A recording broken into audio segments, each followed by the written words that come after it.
it'll be like a TV show. Like we'll have, this is the pilot, right? And then after the first season, we'll kind of have a direction. We all get replaced with better actors. Yeah.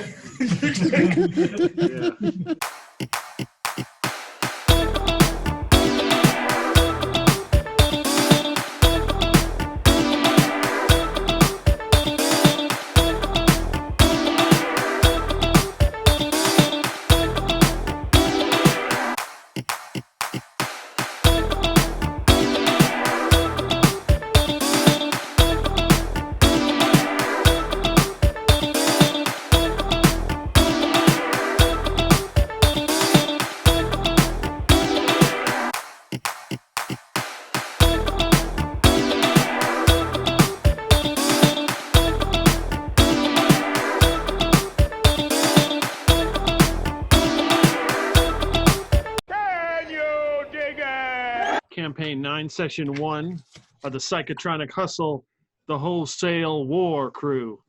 And this is the first session. And we begin in the, we begin in the herd sector. There is a large fleet cruiser going by in space, and we slowly see a camera begin to focus on a space station, and the name is the Cheb Life Station. And then you see somebody tap somebody on the shoulder, and he's like, "Hey, what?" And he's like, "We're getting ready to jump to metaspace. Use the spike drive. You might want to, strap in there, buddy." He's like, "Oh, okay." And he goes walking down on this fleet cruiser.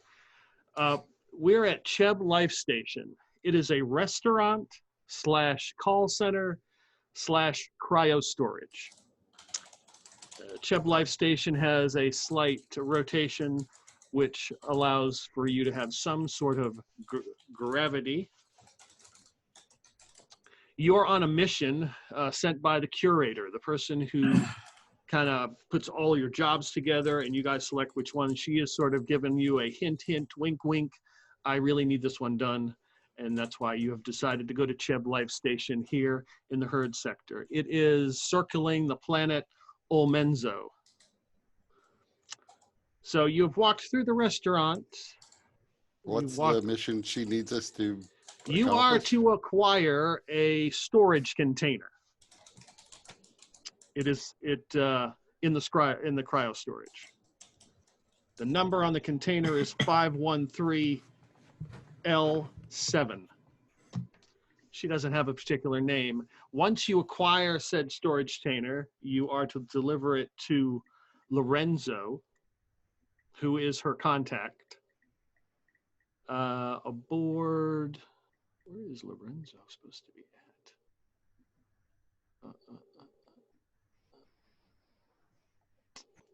You thought I would have written that down. Holy shit, he's behind you! Run!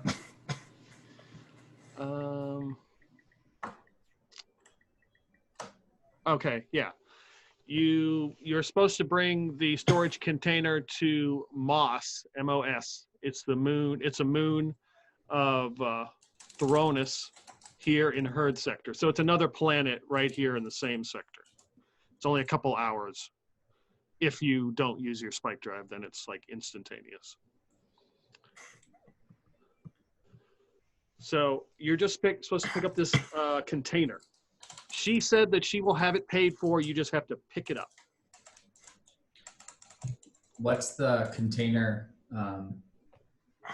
code? It's L5. 513L7. 513L7. Yeah.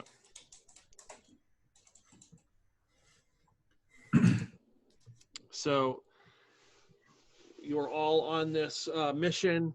You have entered. You are now in the cryo storage admin room office. There is a person there with a name tag. His name is Tosh.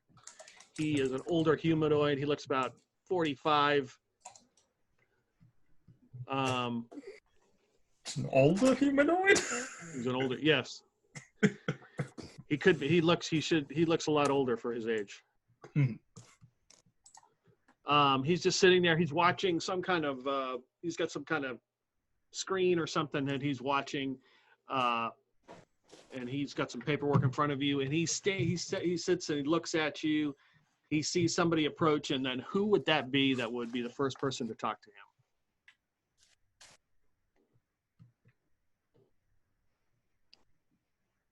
Who here is capable of civilized speech? Hi. You are? I'm Ori. Who are you? Todd? Tosh. Welcome Tosh? to Cryo Storage. Is it for you or somebody, your relative? I got some coupons here. I can look through my paperwork. Body parts or everything there or what? I guess I'm looking for a container. Okay. So you're not here to drop anything off? No. I was kind of shoved through this door. It happens. So what's this container you're looking for? Some storage container. Of its contents, I just don't know. Mysteries? What is the cryosphere? The cryo storage. Cryo storage. Yeah, you know, they freeze you for later when they want to thaw you out. Is it normal to go into cryo storage? Like, I guess out of character. Some people do it for various reasons. You know, they may have some kind of illness that can't be cured. They may not particularly like the state of current affairs, and they're going to wait till later. It's not like common, but it's not like, you know, super rare. Kind of like an escape room, you know, rich thrill seekers go to it. Okay.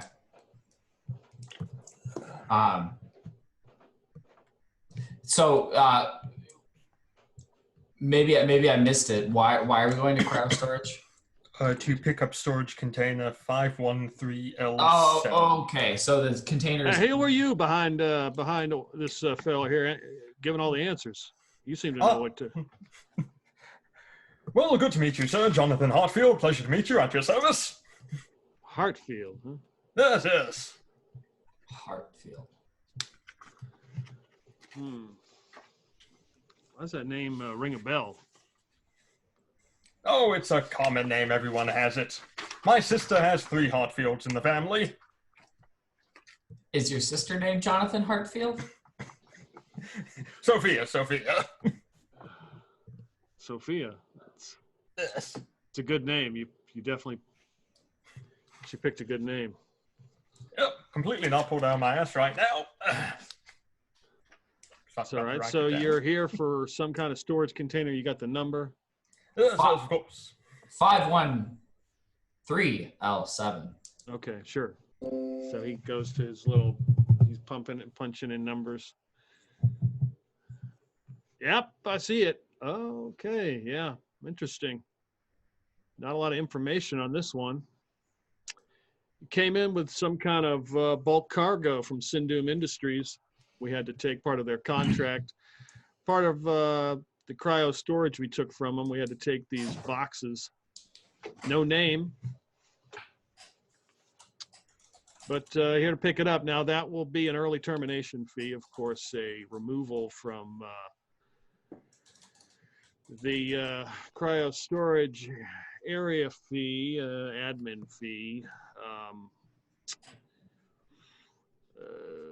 Late afternoon before my lunch fee.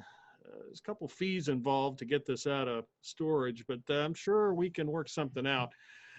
Probably about. Yes. Excuse me, I am Lord Mars. And we also have several fees that you will have to pay us.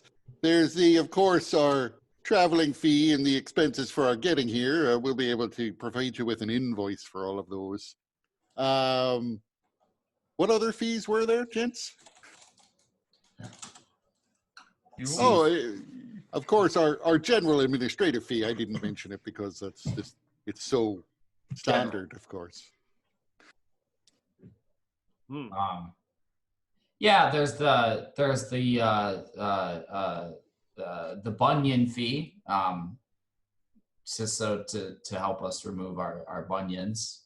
Right, the non-violent retrieval fee, of course. And of course you have the optional fee of donating to charity. We're currently Is that still optional? I thought that was mandatory at this point. So I kind of elbow Jonathan. Just, we're working on it. Oh, okay. That's fine.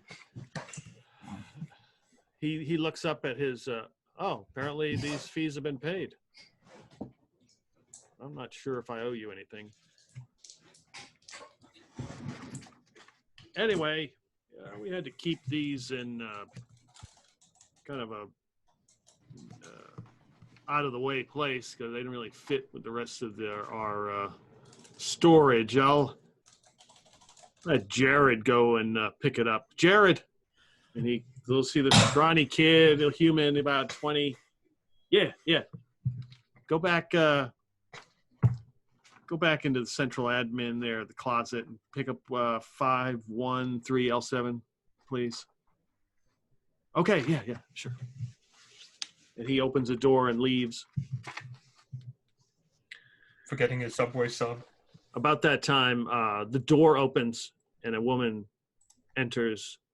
She looks clearly, she is a waitress from the restaurant. And she has a plate of food. She sits it down in front of Tosh. Oh yeah, good. Hey, you didn't forget this is a number 3, right? And she's like, yeah, you didn't forget my Eddington potatoes, did you? I didn't get them last time. She's like, no, they're here, sir. Don't worry, they're here. You guys like Eddington potatoes, don't you? They're always better. They're a little bit crispy. I've had potatoes before. Eddingtons are the best. They grow I don't know if you know this, they grow all over the sector in random places. It's amazing. I don't know if I should be impressed or disgusted at that. Because if they're all over and they grow anywhere, then how do you know where this Eddington potatoes that you're eating come from? The ground.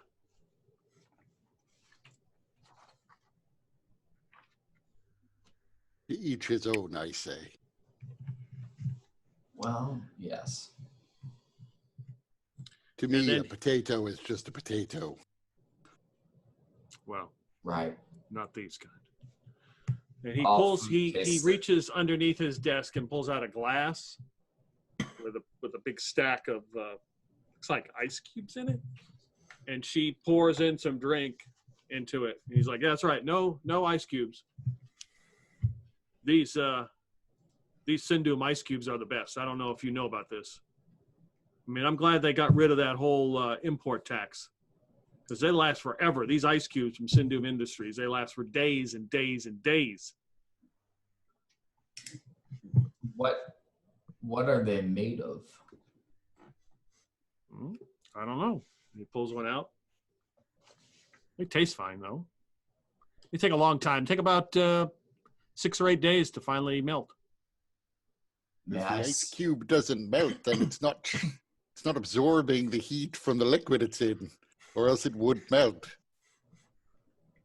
It doesn't actually cool the drink. It just, sits there and looks nice. He presses the little button. Jared, you found that storage container. Hurry up. Can I see this ice cube? Sure. And he reaches into his drink and pulls out the ice cube and hands it to you. I'm going to lick it. Okay. Make a con save. I mean, it tastes like some sort of flavored carbonated water that it was in. as the effects of the cocaine start to hit you.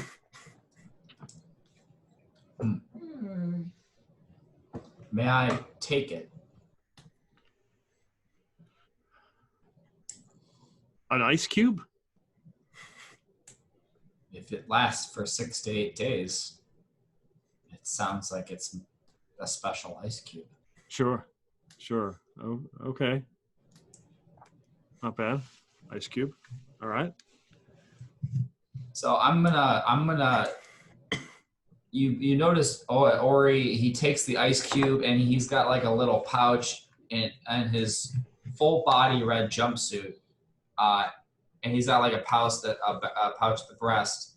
He unzips it and puts it in. In fact, you notice that the jumpsuit has an innumerable number of pouches all across in random places. But they look they blend in really well into the jumpsuit. No pieces of Velcro, so no zipper to see.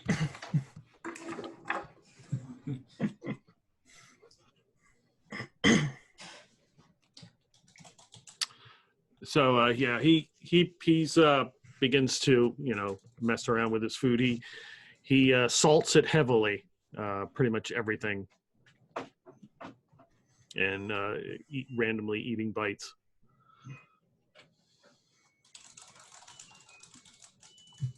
As someone who cooks, it hurts. So all three of you are in the cryo storage, I presume. Where's the ship? Is the ship docked here? Yeah, it's parked. Okay. Yeah, we got valet parking. Okay, good. Yeah, there's definitely valet parking at Cheb Life Station. That's a big. That's some random hobo I gave the keys to.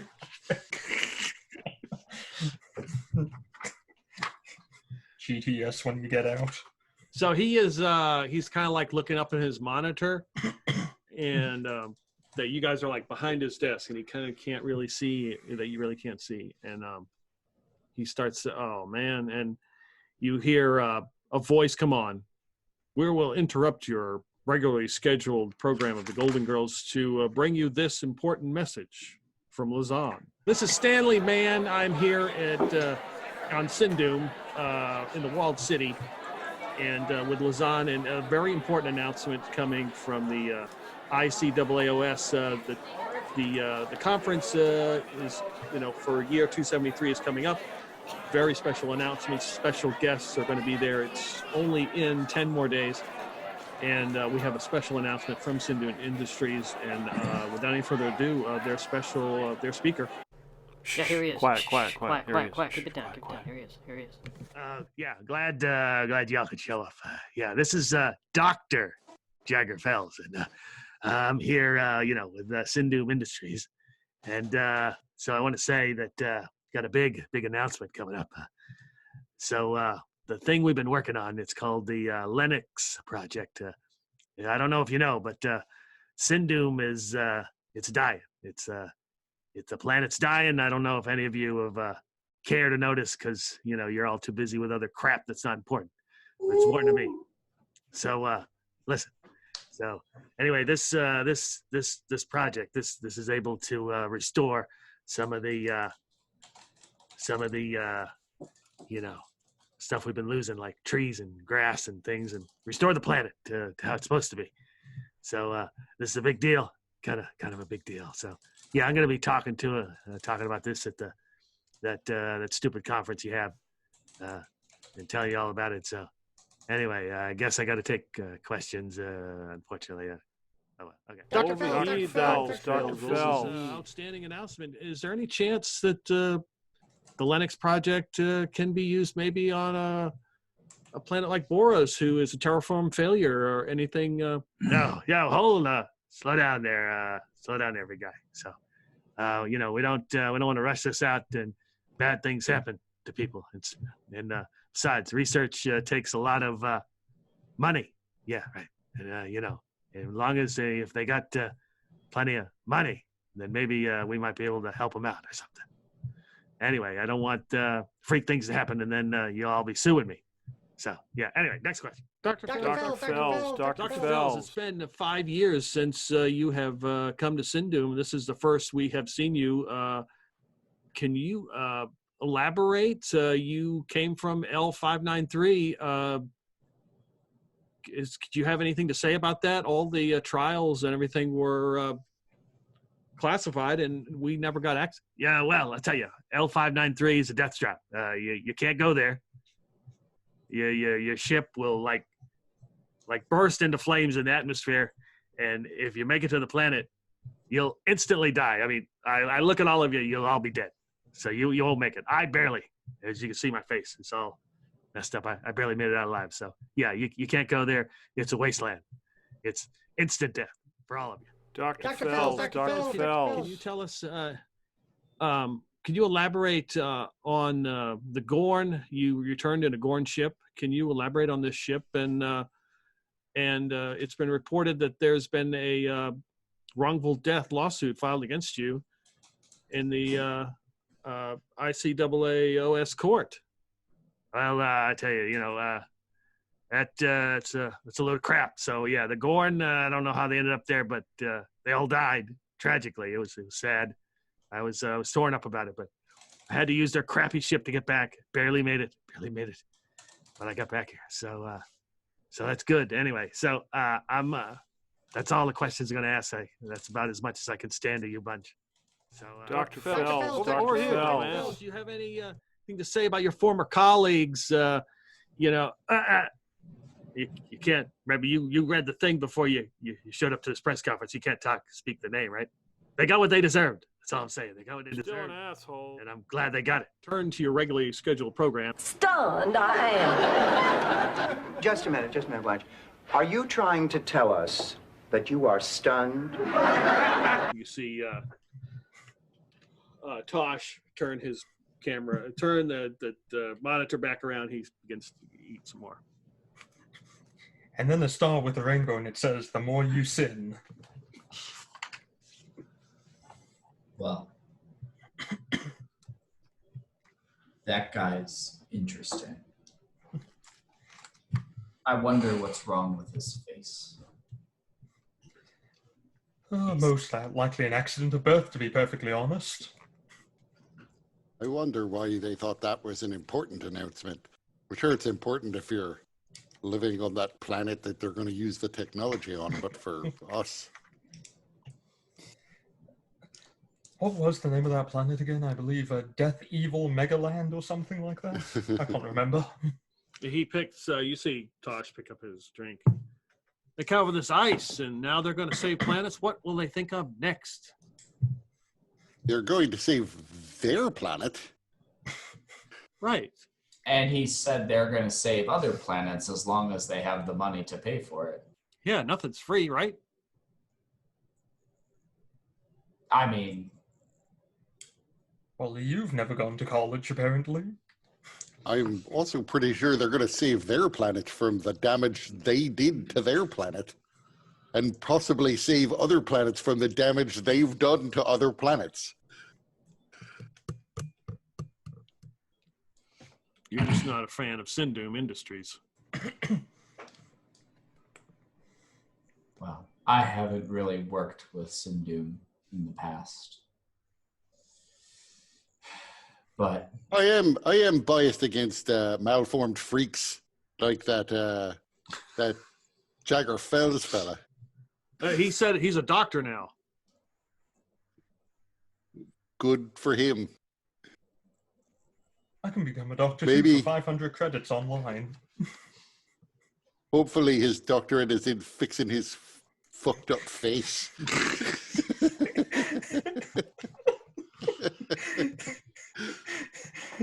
That's the kind of person who goes up to someone who's fat and in one of those rolling chairs at Walmart and goes, "Lose some weight, asshole."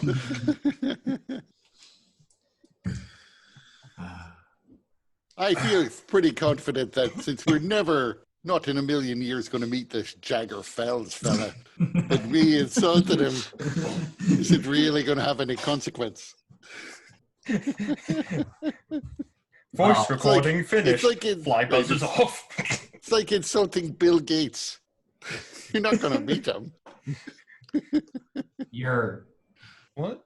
Someone's at the door. Who? It's Bill? Who the fuck's Bill? it's have you it's like Jay and Silent Bob Strikes Back, where like the kids are making fun of them online and they show up at their door and just like start beating them up.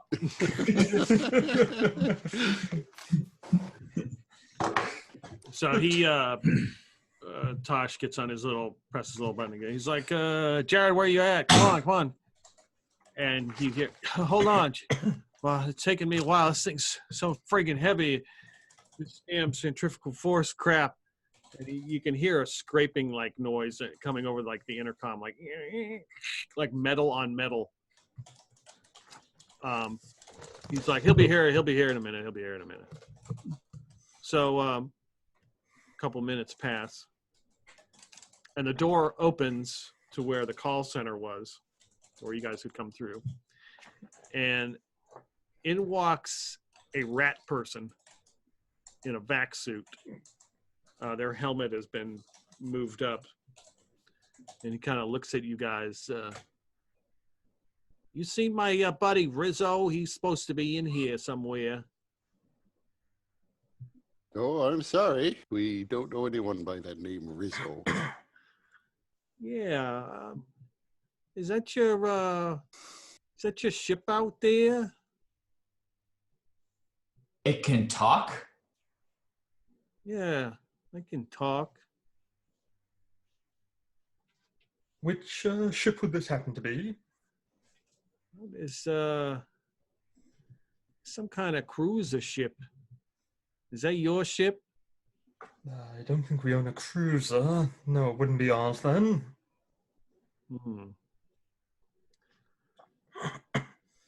What about, you know where the Exogenesis mining company is? Would I know that? That's where you're located. Cameron 7. That's where they're headquartered. Oh, is that in this sector? I have Or a system? literally no idea. It's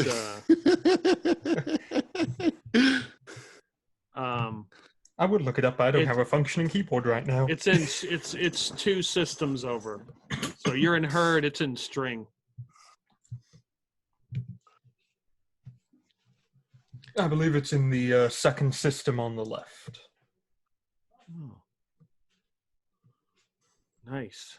Yeah, I'm looking for my buddy Rizzo. He was supposed to be, and as he says that, the side door opens where the young Jared is now pulling this box like behind him, scraping against the ground. It's like a storage locker.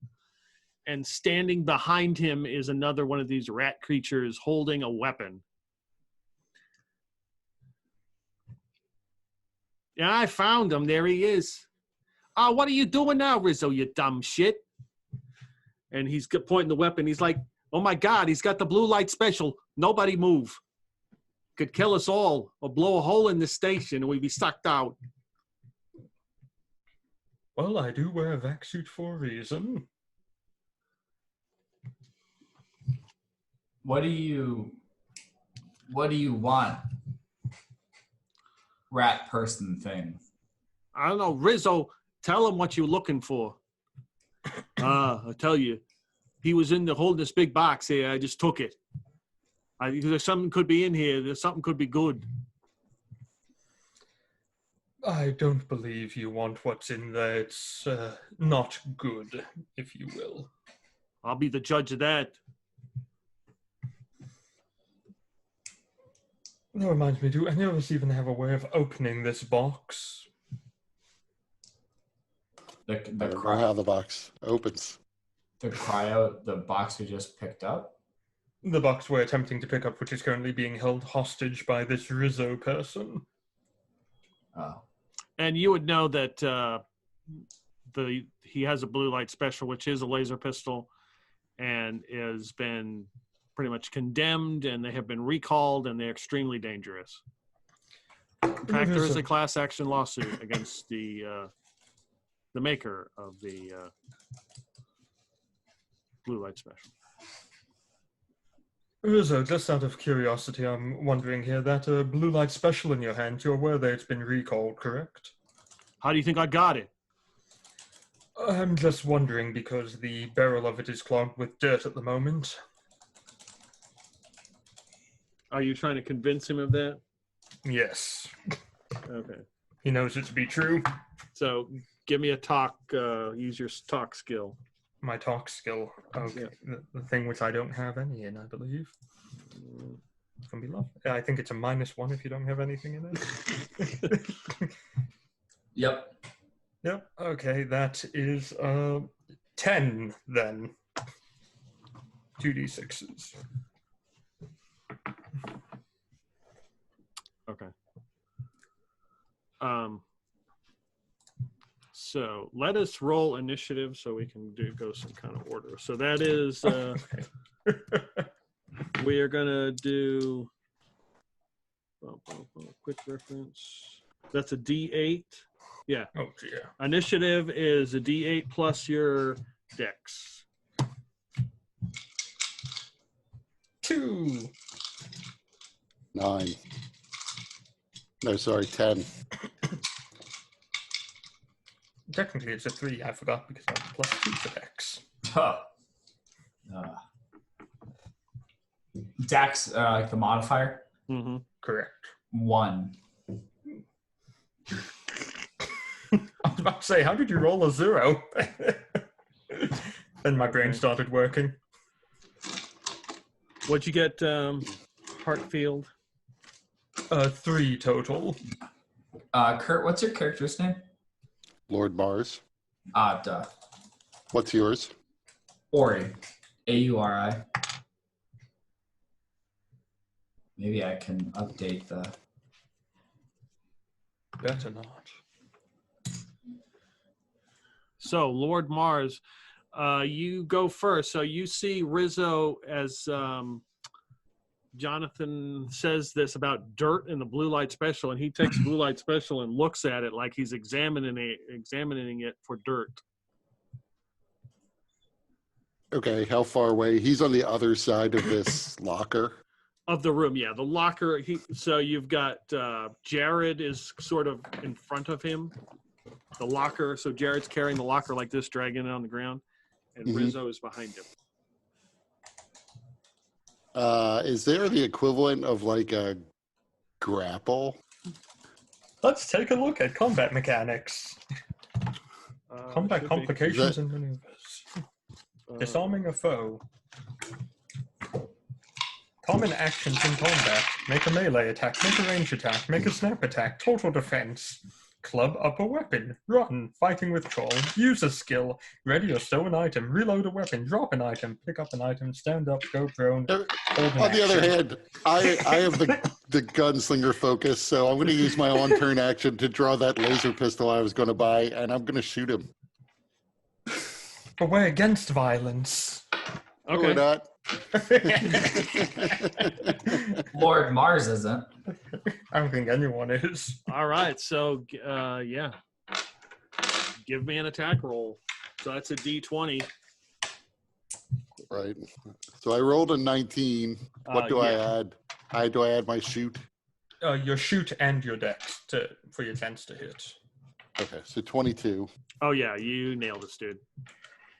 And my damage is 7 points of damage. Okay. So is this like a quick shot, like type thing? Like, yeah, I basically just very quickly, like a gunslinger, just unholster my gun, point and shoot. and where does it hit him? I mean, I would actually try. I would be trying to shoot to aim just dead center of mass, because I don't want to shoot the blue light special. We all die. Right. So my hope is to kill him. Yeah, it hits him square in the chest, and he just kind of and he falls forward, landing on top of the. There's no sound with, of course, with the blue light special. It's just a flash. I mean, it's not the blue light special, so there is sound. So he crashes onto the locker, and in the back, like you see a tiny hole in the front, but in the back is like a huge blast hole. He is dead. Nice shooting there, old boy. Times violence is the best way. Okay, so are you going to move? Is the other rat face person, does that one look hostile? He has not drawn a weapon. No, you did just kill his brother. His brother had it coming. So yeah, I will move over to where the guy is and kick his blue light special away. No, it might explode. Don't kick it. Give me a D100 roll. Rolling death trap. 11. Okay. The random rolls to kill the player. TPK. You kick it, it lands on the ground. Jared just like puts his fingers in his ears and squirts down, and you see the blue light special start to glow, and then it just fades away. All right. Well, that was certainly easier than I expected it to be. So yeah, Jared is like ducking down, waiting for this thing to explode. His boss, Tosh, grabs his drink and scoots under the table, and then reaches his hand up and pulls his plate down and just eating under the table. It's the rat people. So yeah, guy. Oh well, I don't want to be part of this. So the other rat guy starts backing up. Yeah, this is not what we wanted here. So I'll just be on my way. And he starts backing up, and he turns and runs out, begins to run out the door. The door closes behind him. Jonathan Hartfield. Yes. You are up.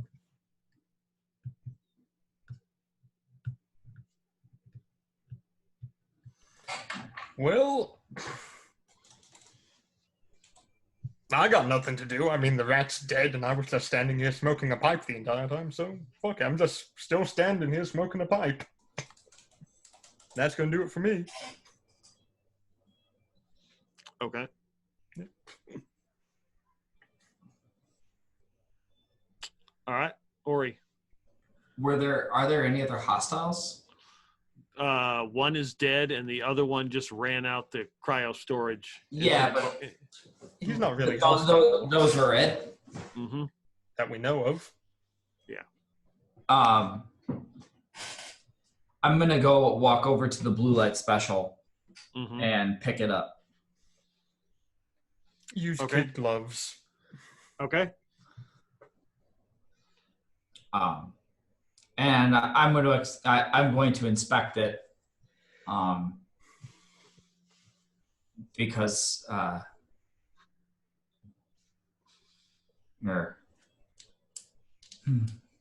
so this is the famed blue light special. Boom. Feels pretty good to be holding one. The weight's just about right.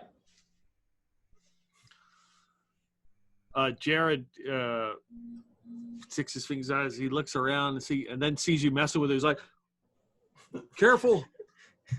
Just starts shaking it wildly in his hand. Yeah, weight's about right here. Just throwing it up in the air, catching, juggling it. I think I'll save this for later. And I'm going to stick it into one of my innumerable pockets. Okay, give me a percentage roll. That's the joke. This gun has no safety on it. 27. Okay. It feels like it starts to heat up and then just kind of goes away.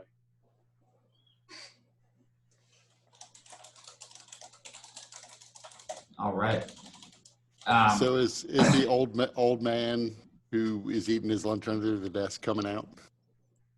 He just, once he sees that everything is settled down. The old man who is younger than my character? Yes. Who is younger than me, myself, actually? Yeah, old man. It's not the age. It's the kilometers. Okay, boomer. So yeah, he's got his plate. Whoa, that escalated fast and de-escalated. Good shooting, mister. I appreciate it. Well, it's what we do at Wholesale War. Okay. Actually, well- I'll just stand around. I'll let them do the shooting. And he gets on the intercom. Yeah, that was rat person came in here. I want to check the front door. And he gets off the intercom. Jared, you all right? And he's like, his fingers in.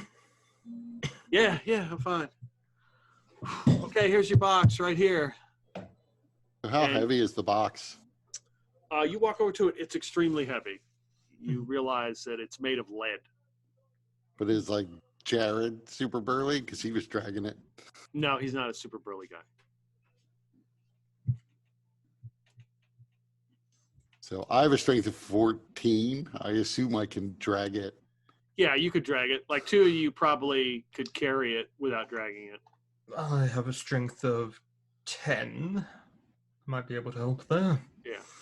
However, we should probably also take a look at the rat person himself and see if there's any information on him, who they might be, if they're a criminal syndicate or something, or if they knew about this box to begin with.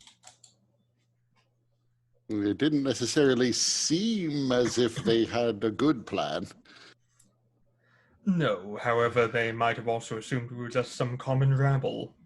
I mean, you only have a massive laser rifle on your back. It's, not anything I'd assume you're capable of fighting at all. So after rolling the rat person off of the box, I guess I would poke around, see what's on him. Okay. He's wearing a like an armored vac suit, but it was used and it's broken and pieces are missing out of it. So and I don't want to wear a rat's vac suit. I didn't think so. And it has a big hole in it. Yeah. Actually, I do like to think that of the vac suit. Yeah. I do like to think that all of the regular rats all have their own special vacuum suits just in case.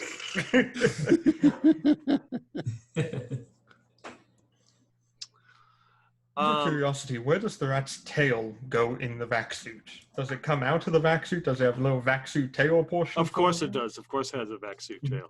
A vac suit? Okay. You got to liberate that thing. You can't have it tucked up in there. I thought so.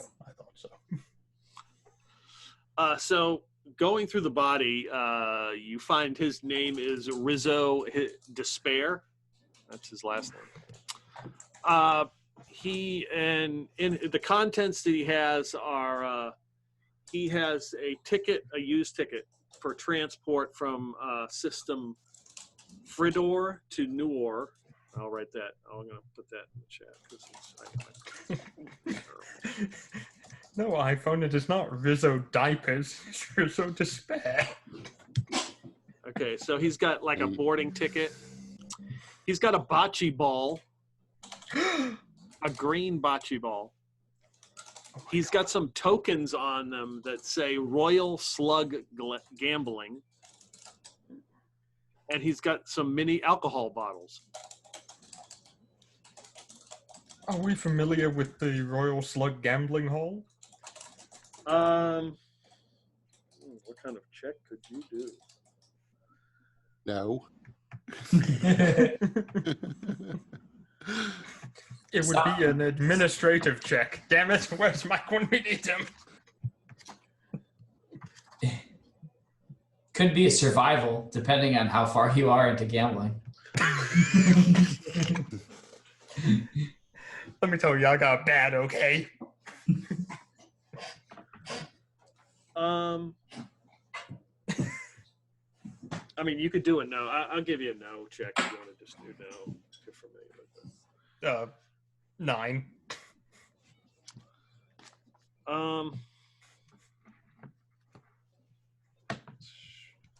When the usual target's 8. I thought it was 6. Oh no, I just rolled a 6 and a 4, and then I subtract 1. Because I know nothing. You know, so the Royal Slug is a fleet cruiser. It's a sector transport ship. It's what.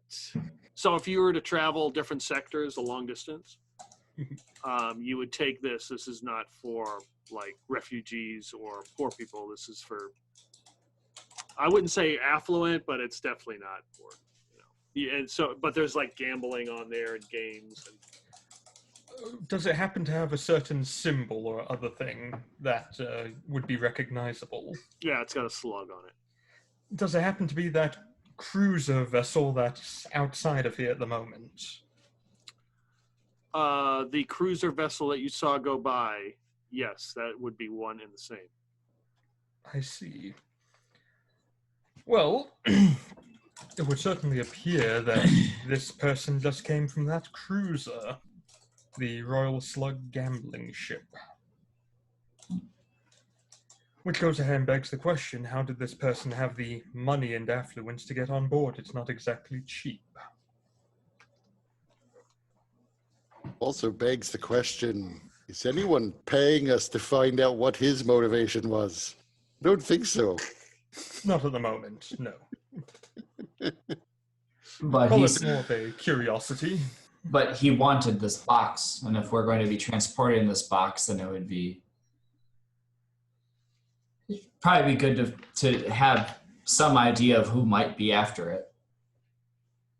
If we can expect any more unwelcome surprises. True. I'd like to know who my enemies are before they try to stab me. I'd like to unload the box on the next unfortunate soul who has to defend himself against them before they have a chance to attack us again. Well, either way we slice it, standing here isn't going to get this box closer to that person. Shall we go? So I'll lift up one end. Okay. I'll take the other. And I'll go out in front and be the third person that helps open the doors and supervises while people lift. Okay. Heavy furniture. There is a remote control. Do you want to carry that? On the box, there's no markings except for the number that has been painted or spray painted on. There is like a slip sheet with some paper in it.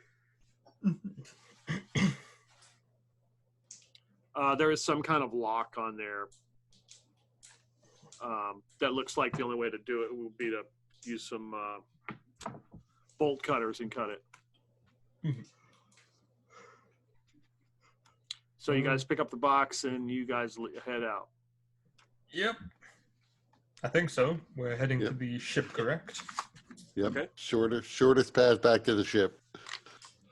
You walk through the call center, and there's these, as you saw when you walked in, there's just these booths where people can make phone calls to different systems. The door opens and you walk through the restaurant. People are just kind of eating, doing their thing. They kind of take notice of what you're doing. And then as you're walking, like a waitress is talking to somebody, they are in a orange, like jumpsuit, with like white lapels. These are the guys from the ICAAOS. These are the kind of inspectors, and it's obvious because they have their huge flashlights at their side. And there's two of them, and they're big helmets, and they're looking. They flip up their visor, and they see you guys and walk over. Hey, Did you see any kind of rat person or something come through here? Rat person? No. If you'll excuse us, though, this is a very heavy box. We'd like to get it on board ship. Yeah. Lift with the legs. Don't hurt yourself, definitely. Well, we've heard reports of some rat folks running through here,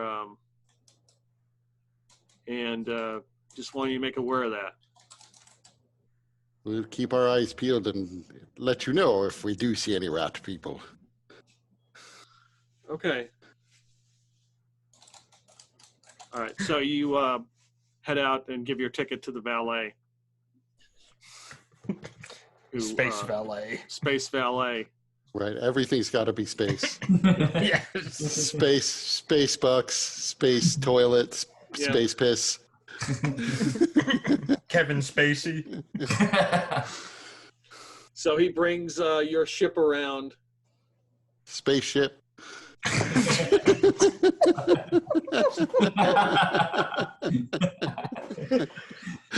And you load the box onto the ship. The space box. The space box. Are you going to tip the valet? Yeah, I might as well. It's the polite thing to do. Is he a rat? No. No. Okay, good. We discriminate against rats here. He a member of the Backdoor Boogie? Because we discriminate against those people too. No, he's not. No, he's not. We don't have anyone sneaky or anything like that. We're a blunt instrument to be banged against things until it breaks. So what's the name of your ship there, Jonathan? What did we name it again? It was the Hentai Hustle? No. I don't think we did come up with a name for it. Okay, that's fine. What kind of ship is it? Free Merchant. Okay. 220 tons of cargo space, one multifocal laser, a workshop, a cargo light, an armory, and a pleasure dome. A pleasure dome? Well, we need some entertainment, don't we? Ooh, I'll be in my angry room. We have to do something with all these catgirl slaves. I mean, come on. Come up with a good spaceship name. Yes.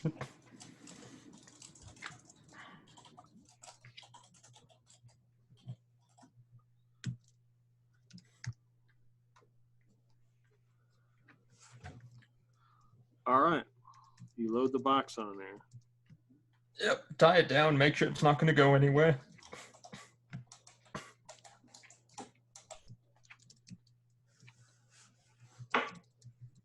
Now, how much of the 220 tons of cargo space does it take up?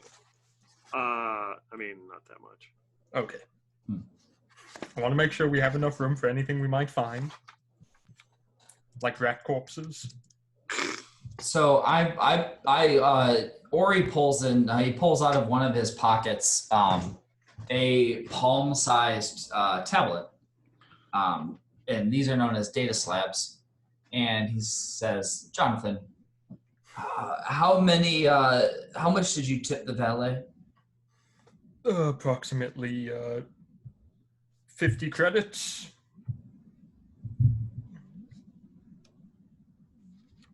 That's a lot. Well, remember, we're using space bucks, not dollars. It's not actually that much. Considering I only have 100 credits on me. Oh, good heavens. My God, you're practically a beggar.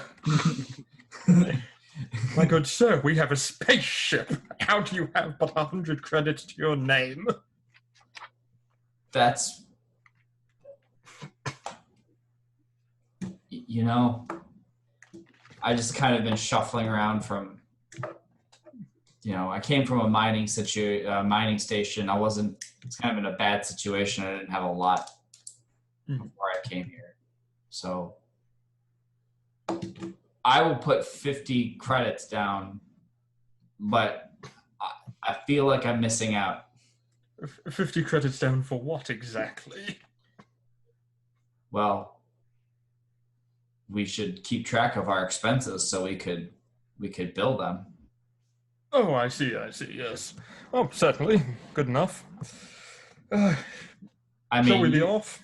typically someone with more administrative skills would do such a thing, but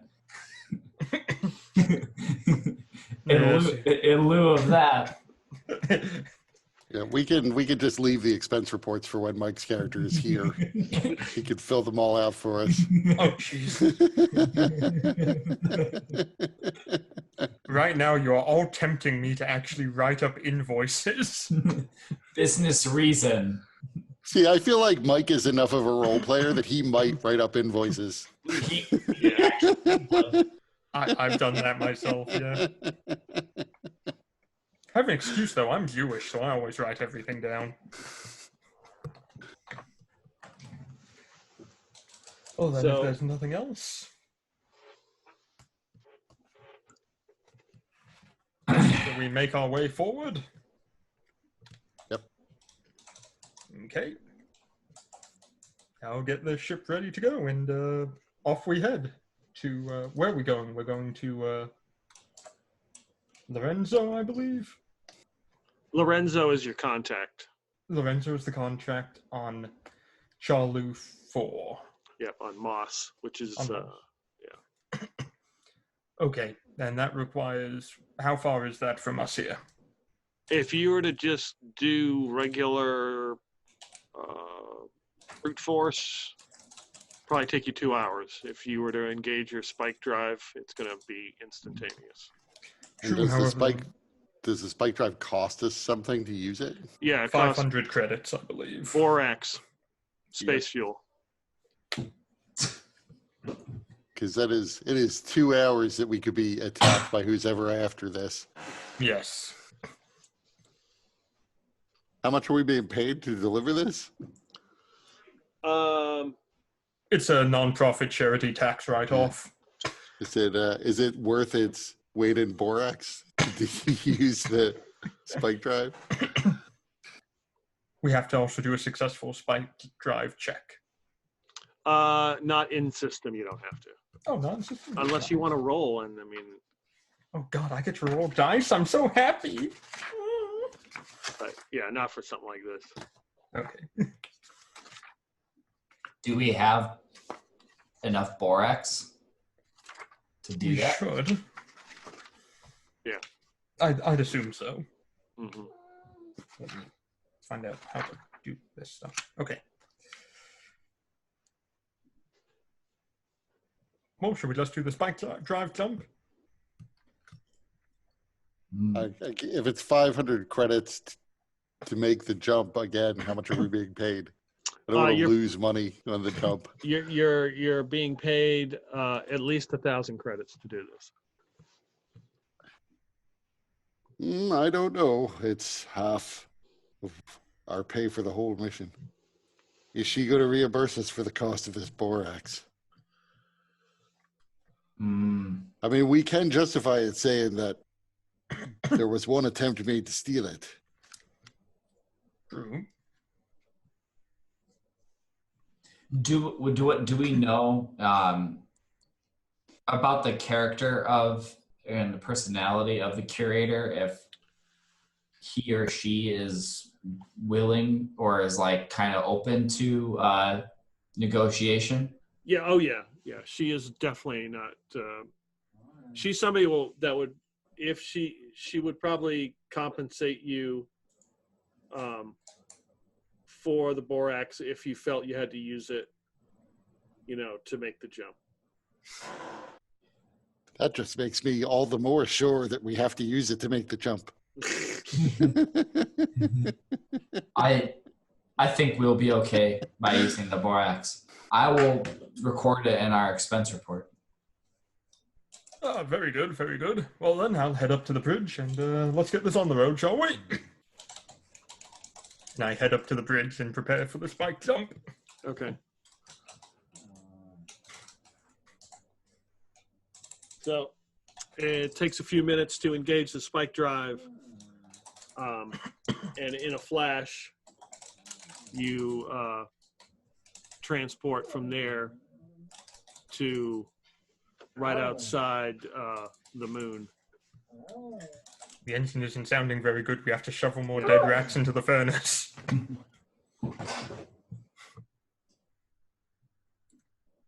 Ah, hey. Well, that was rather quick. Instantaneous. Well, let's get down to Carlu 4. Okay, so as you approach this moon, it On looks Moss. it looks like just a huge rock. There's some satellites that are orbiting it, and some space junk. You land. You land on this station. It's not very big. It's got like a couple domes or whatever. There. You muted for sorry. a second there. Okay. You land your craft there. You can see somebody like flagging you in. There's another smaller ship that is there also. And you land your craft on this moon. Do we know where to go to meet this contact?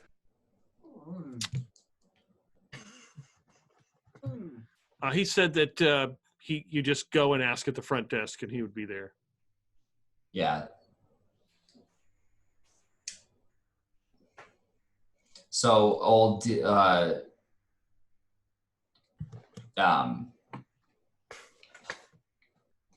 I'll disembark. I think one of us should stay with the cargo. I'll say. Just in case. I'll head with you during the disembark to be sure nothing bad happens to you. So we'll disembark and head to the front desk of this part, or this dome or building. Station. Yeah, there's some workers moving around. Hard to discern what exactly they do here.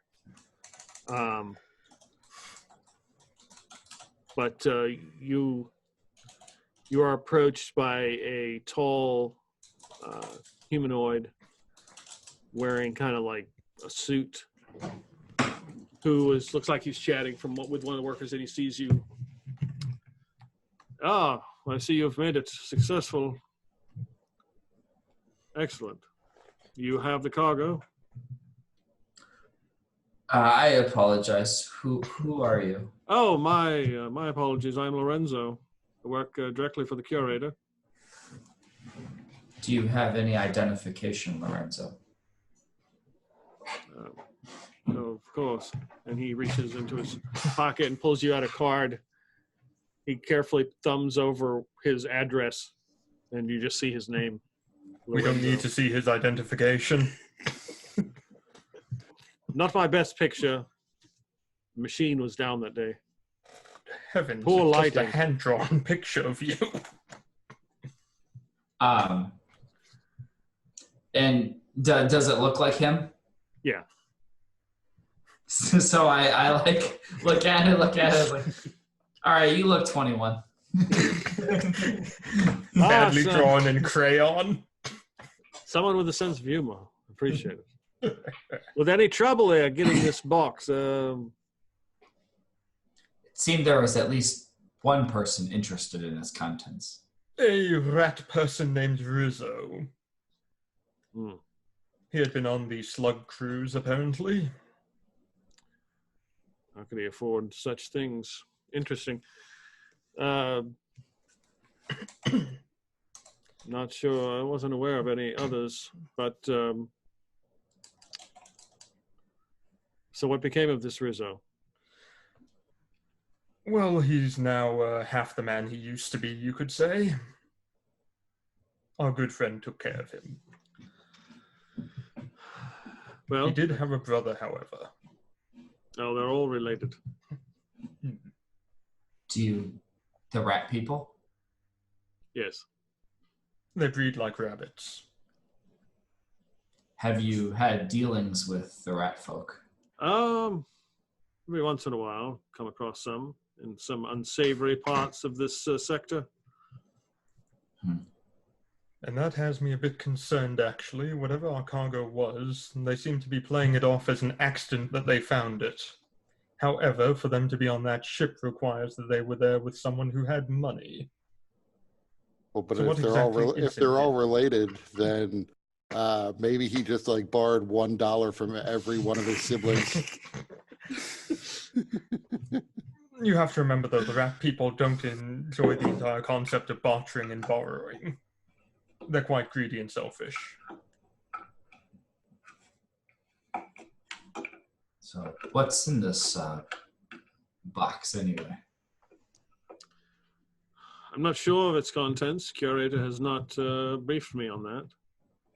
But she's most interested in what's in them. Hopefully it is to her satisfaction. I will gladly compensate you for the trouble of the rat people, compensate you an extra 500 credits for your trouble. I don't think their pelts are worth 50 credits on the open market, but 500 surely would be for your troubles. That sounds excellent.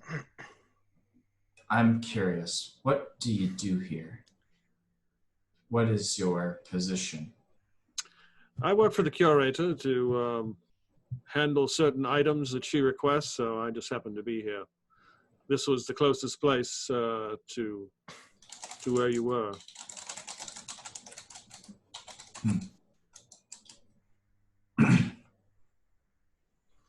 Where do you need this package delivered to? I will gladly take it from here. It's not a problem. All right. Do you have someone to help carry it? It is quite heavy. He turns and looks at, like, there's like a desk, like a semicircle desk with a couple of workers in like white coats and stuff. And he's like, how many, 2 or 3? It took 2 of us to do it. He looks at you. 3 workers. Bring some sort of dolly or something. Might be a 4-man carry, though. You can't be sure with these things. So they go grab some kind of cart. And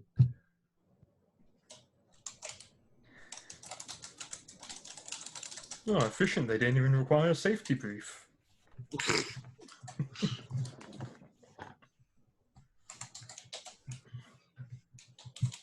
I'm going to head back up to the ship and let Lord Mars know that he should expect friendly company and not to shoot all of them.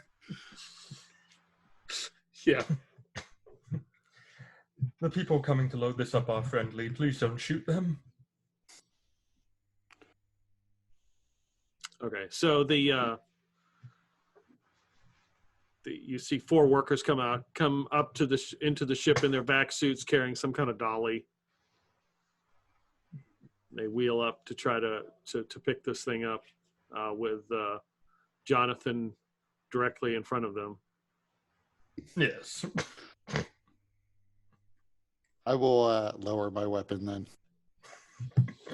Since he's right in front of them. I promised nothing when you said not to shoot them, so. He didn't.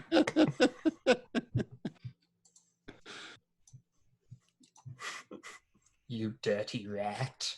You dirty rat. No. Let's see here. I love using the computer without a mouse. It makes taking notes so much easier. Okay. Oh, come along now. This way. Yeah, they get their vac suits. They come up on the ship and they pick up the item in question, and they start to haul it off. They strap it to this cart dolly, and they start moving it.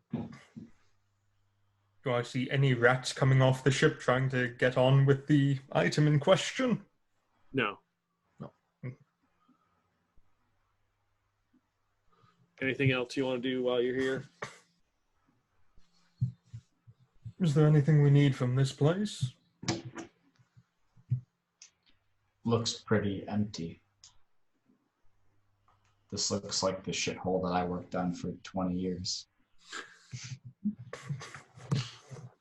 Yes, well, what do you expect from a place called Venezuela? Now, let's see. Hmm. What about you, Lord Mars? Anything you can think of? Not that I'm aware of. We're barely aware that this system existed. Might as well go back and report to our patron. Yep. Mission complete. Well, perhaps we should first find out exactly where we're supposed to go after this. We were supposed to meet a contact here, but we weren't told to go back to our patron. Oh, I didn't realize we were supposed to meet somebody after that. No, that's Well, probably what Lorenzo. you would do is you would head back to your base camp and decide where to go from there. Yeah. Yeah. And do we need to spike to is the base camp in this system? No, it's 2 systems over. Okay. In that case, we need to refuel and then we can spike jump again. So however long that takes.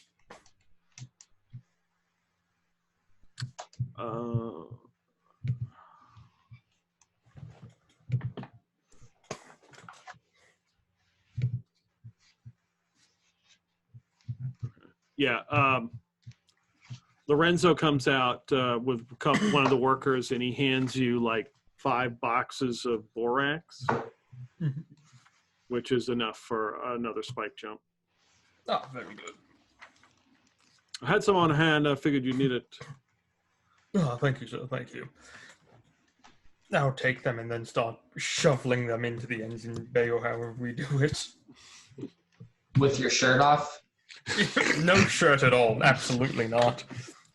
This is no shirt, no guards, no souls. We never wear shirts when we're working here.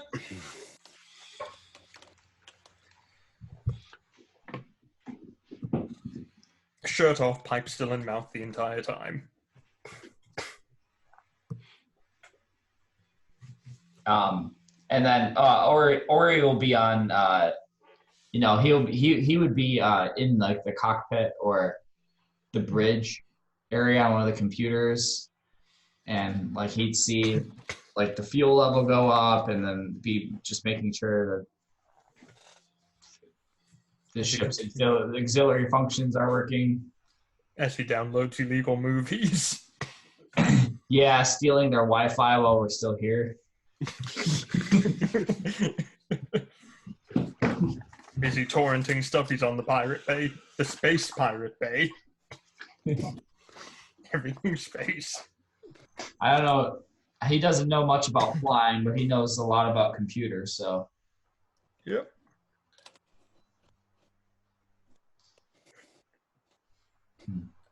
Yeah, I'll finish shoveling that in, then I guess we'll take off and spike drive back to where we're supposed to be. What system is our base in? It is in String. Cameron 7. Yeah, string. We're going to the string theory system. Yep, and if we don't need anything else, away we go, I guess. Okay. So you're wrapping things up, watching them. The fuel. Ori's checking, making sure that there's no fuel issues. I love the sounds your dog makes.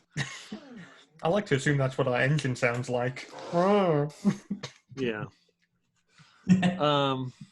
She is. I like to assume that Peter just had like a really huge greasy meal.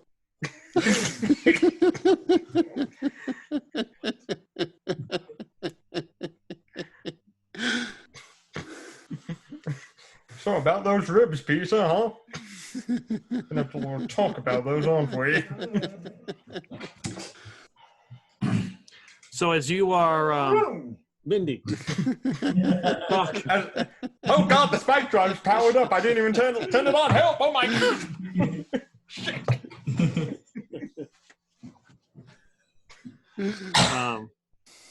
So the ship begins to take off off the moon, and you begin to pull away from what slight gravity it actually has.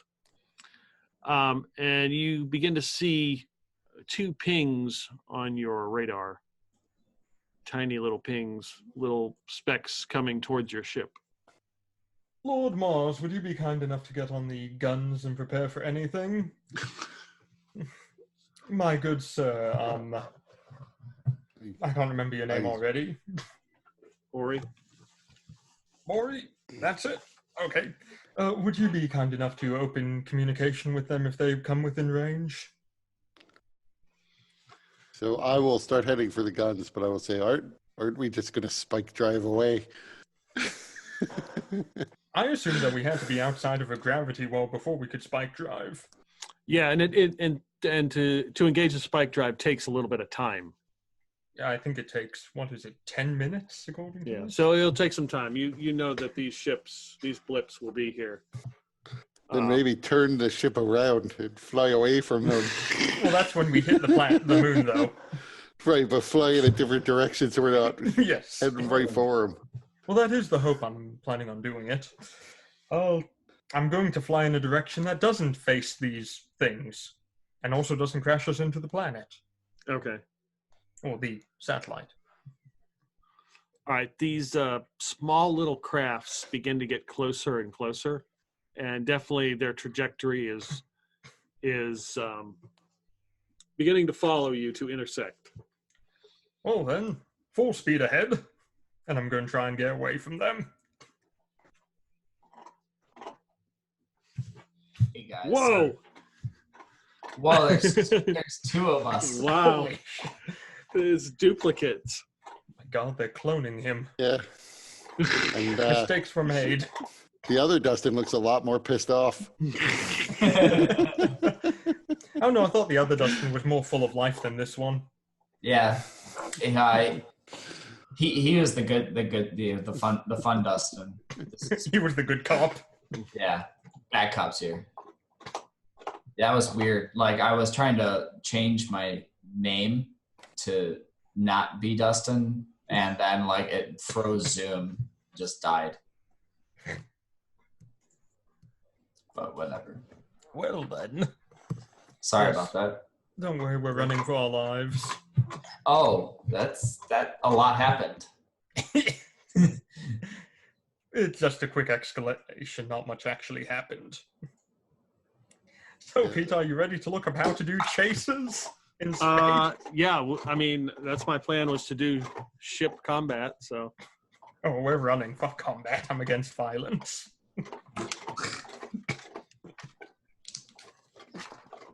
I'm against violence unless We I only need to run long enough to get the proper coordinates from the ship's navicomputer. 10 minutes, So- yep. Lord And Mars. I hear that Hartfield knows some maneuvers. Oh, I learned these on the Kessel Run. So I think that's still,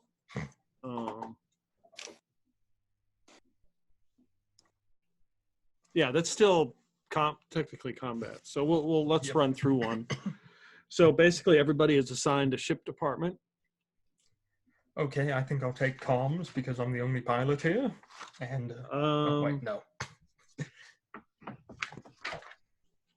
We have... bridge, gunnery, engineering, comms, and captain. On the I'm- guns. Bridge. I would be engineering, would be most suitable to me. We don't I hope have we don't Captain need Mike. somebody. Yeah, I hope we don't need somebody in every department, or else we're screwed. No, the free merchant can be run with a crew of 1 person, it says, Yeah. if needed. So we're fine.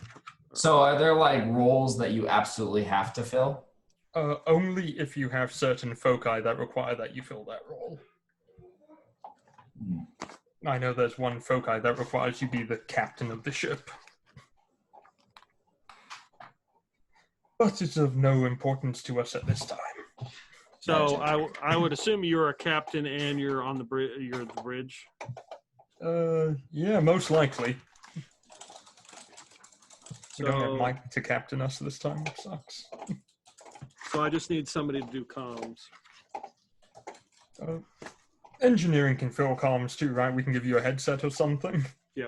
Yeah, it's fine. Okay. I keep wanting to go ahead and say something about you being a rabbit, but I have to remember you're no longer a rabbit, which disappoints me. I'm not one of those rat rabbits. vermin. Space rats! Well, you said you wanted rats. Oh, rats. No, I want Oh, Jawas. that's true. Yeah, that's true. This the quintessential mission where we kill a basement full of rats. Right. Well, you have to remember, our ship's fuel, the way our ship functions, is we have to kill rats, and then we literally have a robot shoveling them into the furnace. And that's how we fuel our vessel. All right, so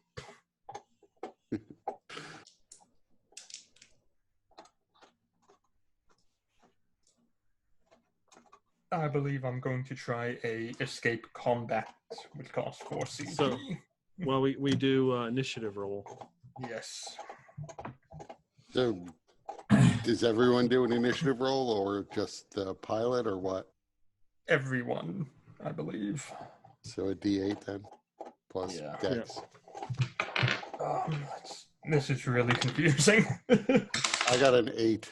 I got an 8. Solid. I got a 4. Nice. Okay. You guys will go first. Now, how does CP work? So basically,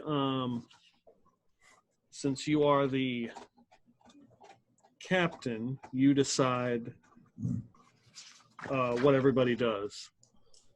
I decide what everyone does. Like you would say you determine which department goes Mhm. and what action they will take. I mean, and they determine what action they will take. Yeah. Are we within firing range of these things? Yeah. Okay, first things first. All right then. Would you be kind enough to open up comms and ask them why they are pursuing us? I fiddle with my headset and I say, "Who goes there?"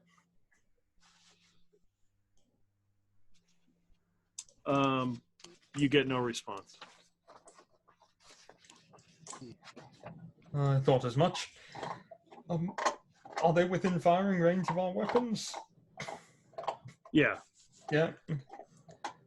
Lord Mars, would you be kind enough to tell them how we feel about pursuers?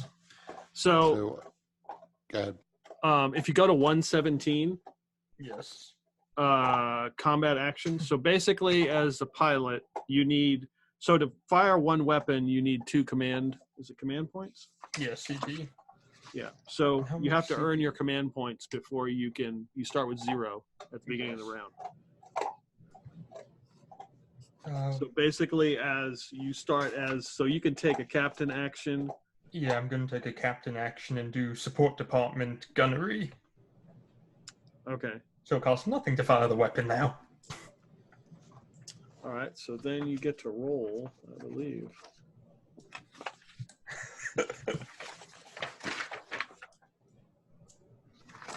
I got an 18 is my attack roll. He's got to roll. Okay. I have to roll for him to attack? Well, you've got to roll for your support department. Choose a department. One action that department takes requires 2 fewer command points. You can do this once per round. The captain decides order which departments. When the department's turn comes, the PC chooses the action. Some actions may require skill.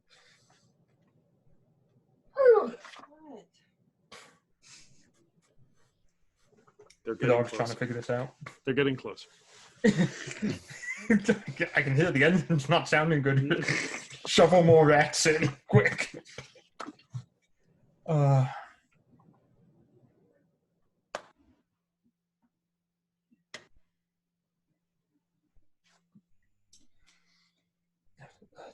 Action and it's not very specific on how the command points works here. Is Okay, it? so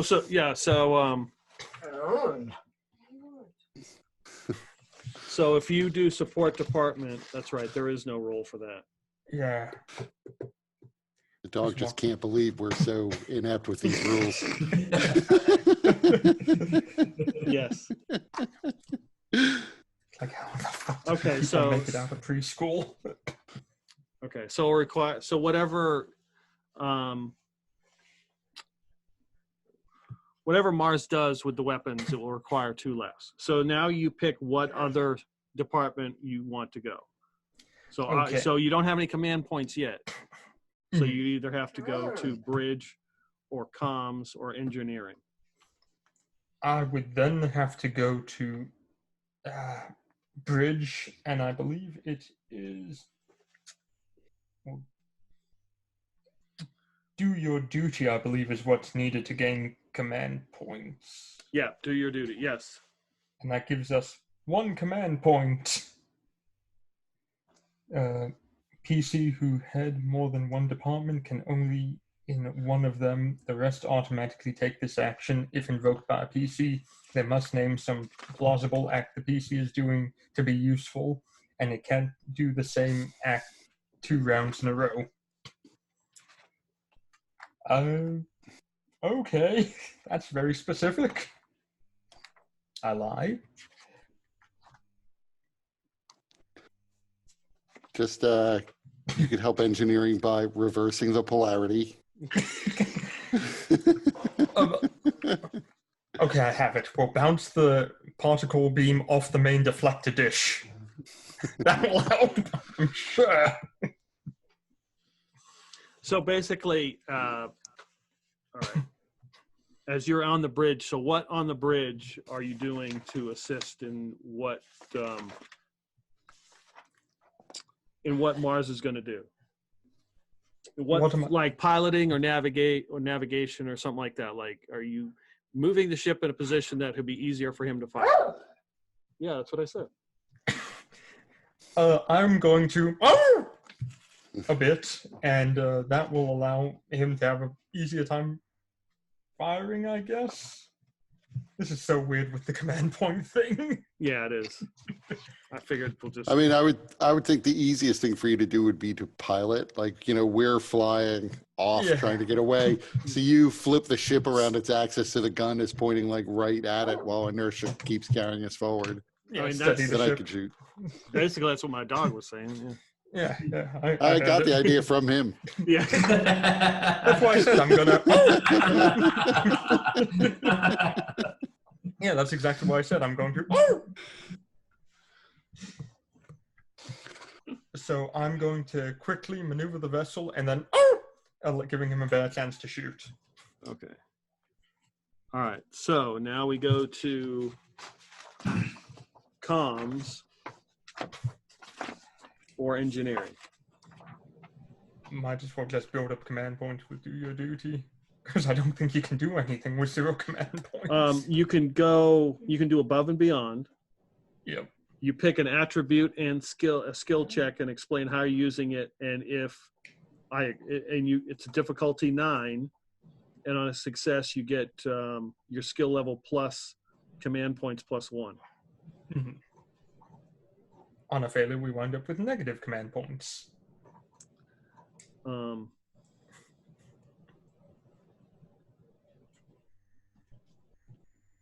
Yeah, you lose 1 command point if you fail. Yep. So basically, it's like the equivalent of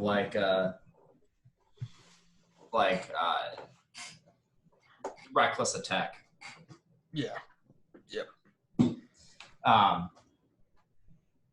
I believe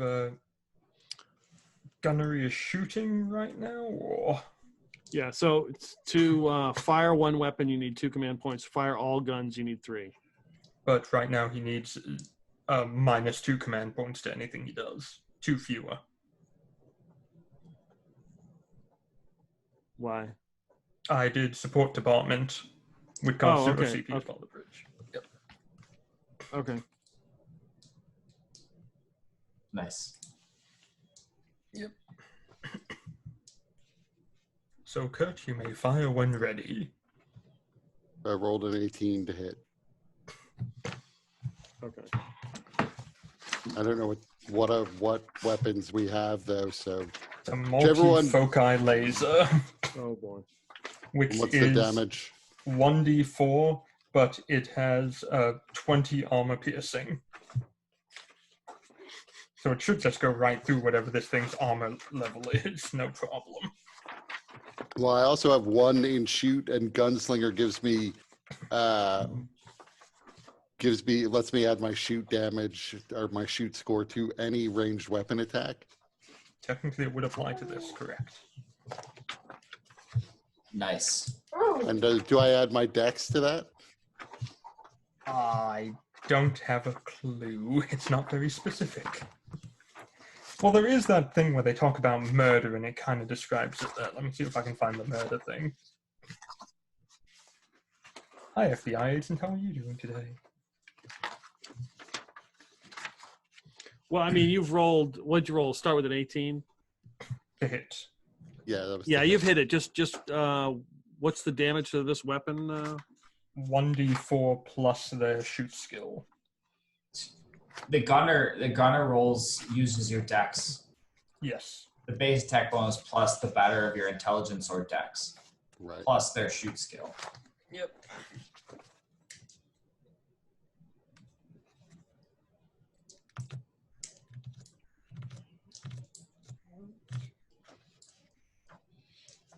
But it's just a question of what do I modify the D4 with? I rolled a 3, so I definitely add my shoot score to that. So that's 4. Yeah. I don't know if I add anything else. The Dexterity? and the attacker may roll damage, again modified by the better of intelligence or dex. Okay. Yep. So then it's 6 damage. Okay. I need somebody to roll a d10. I'll roll it. That didn't sound very high, dog. 4.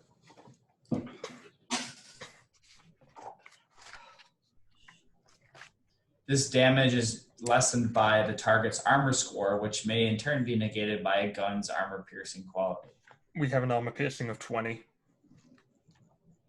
For example, a successful plasma beam does 3 to 6 damage plus the gunner's attribute modifier. So the damage would include your attribute modifier. Mhm. Yeah. So you score a direct hit onto this tiny spacecraft that is headed towards you. You see like some kind of spark or something, like some kind of electrical charge go through the whole, over the whole ship. It does not blow up or anything. It continues in its same trajectory, still moving at the same speed.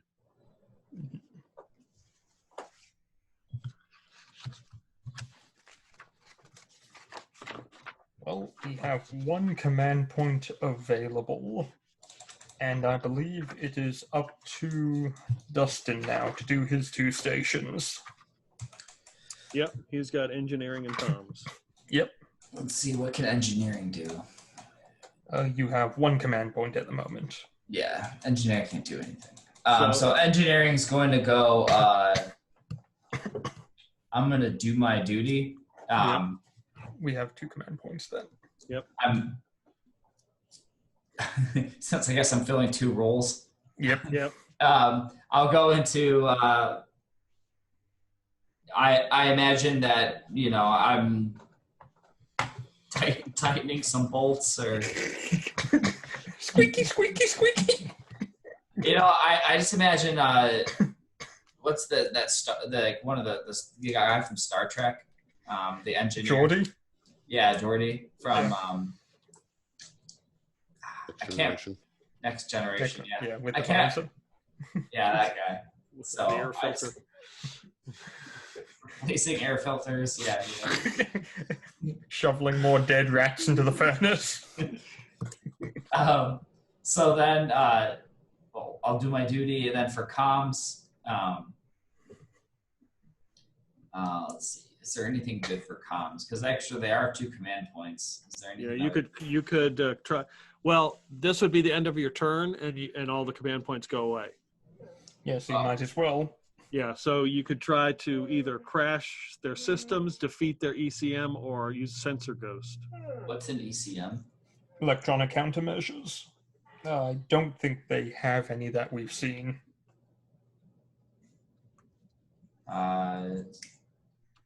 Succeed.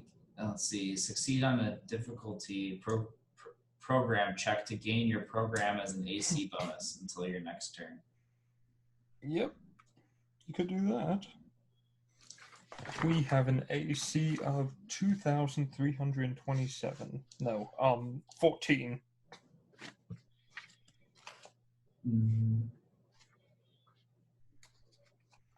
So yeah, let's see. Crash systems. They start their next turn with a command point penalty equal to my program skill.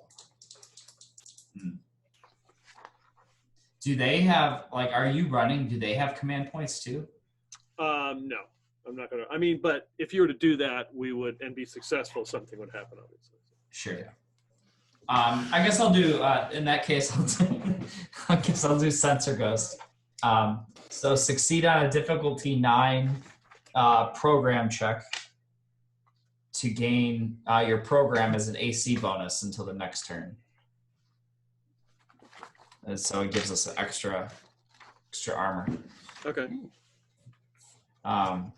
Is that it? So that's a D20. Yep.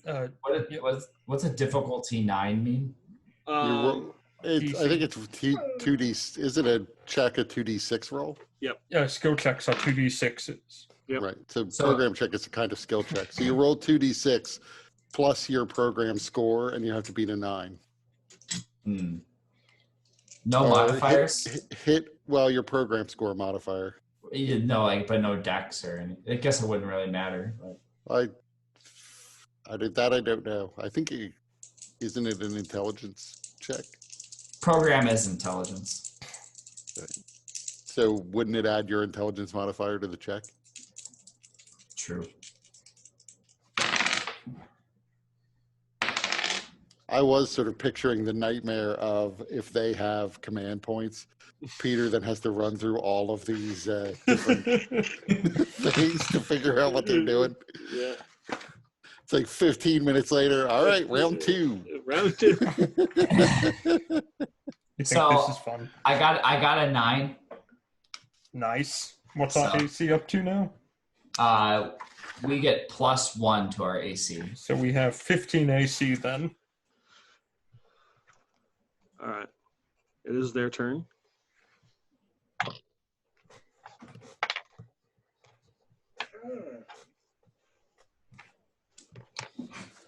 Don't Have your dog roll. Yeah, you can't have their dog giving them advice now. Jesus Christ. Oh, I heard that.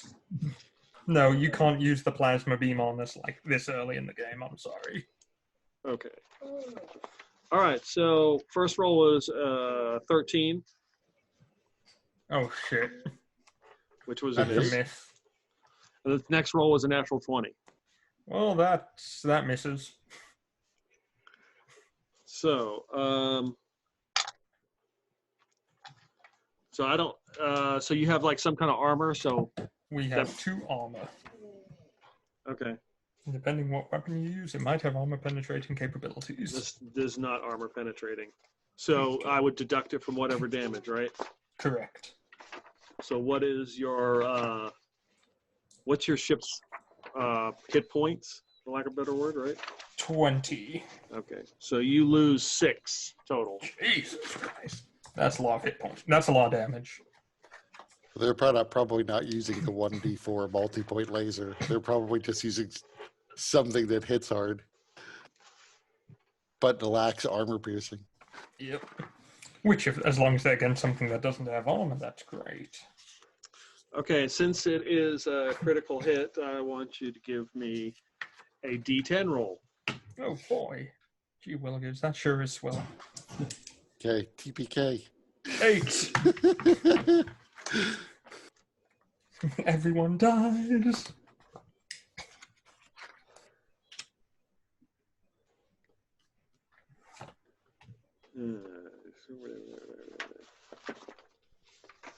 Okay.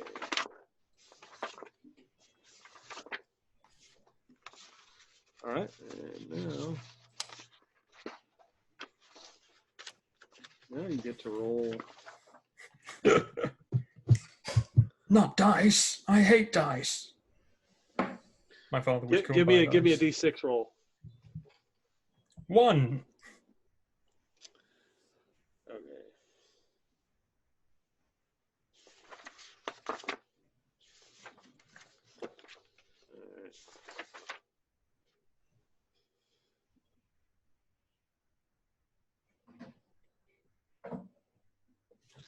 Okay. So the first ship that you hit tries to fire and it's like way off. The second ship maneuvers around and hits a perfect strike. Hits the bridge. Everything just blanks out and then comes back on, and there's some smoke, and the navigation system is fried. Oh no, it's a blue screen of death. It's Windows 8. Fuck.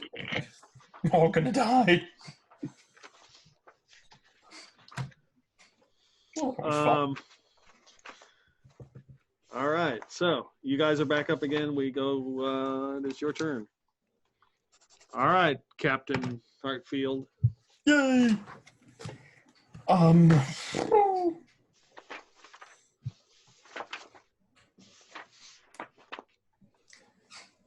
I could bring our navigation system online, but I'll need the command points to do it. Metagame. How many command points do you need, NG? 3, sir. 3. The best I can give you is reducing it by 2. So I'm going to do support department to reduce that by 2 for our engineer and say, you have to put her back up to speed, lad. You have to fix her. And then I'm going to do my duty as a pilot and level out a bit in my flying so that we get 1 more command point that he can use. All right. And that's going to be it for me. Okay, so is that your... Yeah, it's both bridge and captain. Okay, so you're going to do your duty twice? No, support department first. For engineering to require 2 fewer command points so he can do emergency repair. Okay. Yep.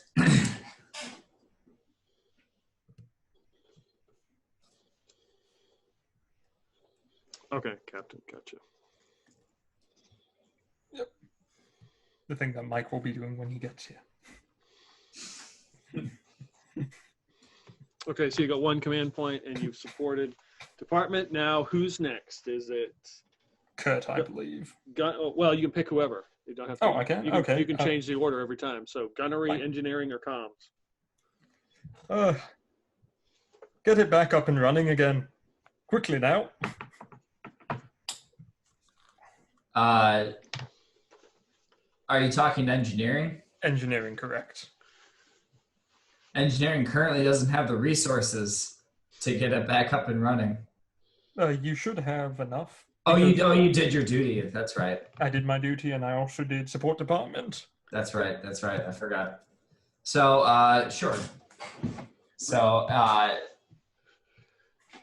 Ori's going to take his wrench and try to fix the comms. Fix navigation. Fix navigation. Yeah, that's what I mean. Okay. Fix navigation. All right. So roll a fix difficulty versus 8. Yeah. I believe in you. Let's see. Good thing I put something in fix. So it's... All right, that's a 10. Nice. Hey. So... Just hits it a few times and it starts working. Ori's Ori's comes from the generation where you just hit things until they work. So he hits the navigation system and it like comes back and Is that what you tell your girlfriend? I'm from the generation where I just hit things until they work. All right, navigation has been restored by Ori. Now, if comms would like to do something, question mark? Comms You have 0 will. command points. Comms will. I guess they'll do their duty, and so by doing comms doing their duty is they're going to be narrating the enemy movements to the ship. Okay. And there it is. There's Fast Betty in the lead. Is coming up fast on the right side. I was picturing more like a soccer announcer. Goal! So with that, since you've got 1 command point. yeah, for well, Gunnery. The only thing I can do is target systems. okay. That doesn't help us. Well, it could. I mean, But it has to be this round. assuming, right. But it's the only thing you can do with 1, other than get a second command point that we'll then lose. It's the only thing I can do this round if the GM decides that systems are vulnerable. What I would try to do is target the weapons of the ship I didn't hit before. Yeah, that was kind of a dick move by that ship hitting us. What an asshole. Now, if you want to use a hustle point, an action point, I will give you you can use it to have another command point to fire your weapon if you wish. Is that what you're calling them? Yeah. Hustle points? Hustle points. Yeah. Yeah, I feel like I want to save my hustle point. unless just nothing's vulnerable, I can't target systems. If you were to target the one that was damaged, yeah. Okay, then I'll target the weapons on the one that was damaged. Okay. I rolled a 19, so that's 19 minus 4, 15 you hit plus it. 3. Yeah, you hit it. So that is up. So that is 7 points of armor-piercing damage Okay. We're to using their weapons. The name of the weapon is from Sindoom Industries, and it's called a Pew Pew Mark 7. Oh, I see. I don't roll damage. If the damage gets through, the system is disabled. Yep. Yep. I don't think its armor can go ahead and stop us. So yeah, it you hit it. You can see that something piece breaks off and floats away. It doesn't change its trajectory. It's still headed. Now it looks like it's going to go past you guys. Mhm. And so as this thing gets closer, it looks like just like a little tiny ship, like almost like a smart car. And whoever's inside is like hitting like pounding on the window, like they're trying to get out. They keep pulling a lever and To jump into space? yeah. Scream! All right, they failed in that. Okay, so the one who hit you before is going to attack again. Let's see how I roll here. No. Oh boy, see, it would have been max damage again, but I rolled a 2. That just barely missed. Yeah, so he fires way off this time. We go to round 3. You're up there, Captain. Round 3, I see.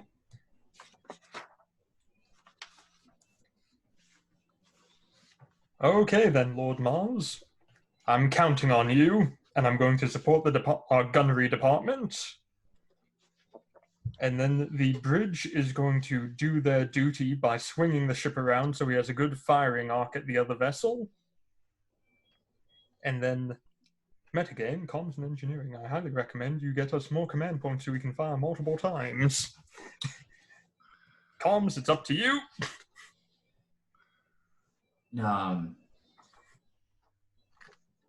Let's see. I'm trying to think of like what would be a good. I'm trying to imagine what comms do.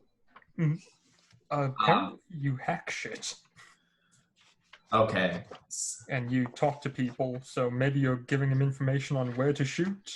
The exact. So according to the book, doesn't just handle inter-ship communication, it also manages sensors, electronic warfare, and combat hacking duties. Can baffle enemy targeting attempts, fool hostile sensors, or choke enemy computers with ECM.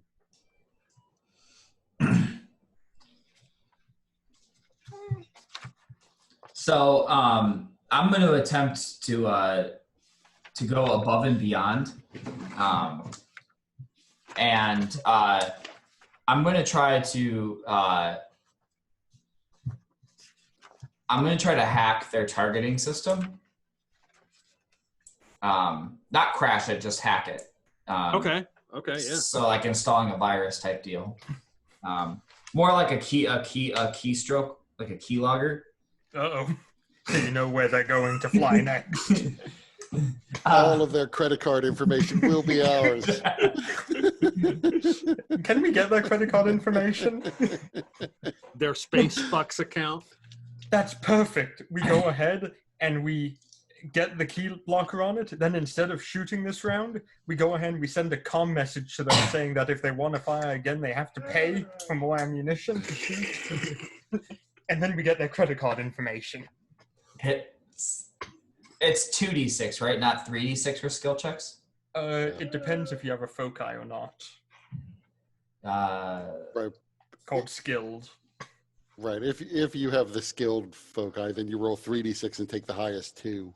Oh, I see. I didn't take that. I know. And I'm very disappointed in you for doing however, that. I am a hacker. I'm sorry? So, like, if I'm doing something comms related, so, like, I have a hacker foci. When you attempt to hack a database or computerized system, roll 3d6 and drop the lowest die. So that sounds like exactly.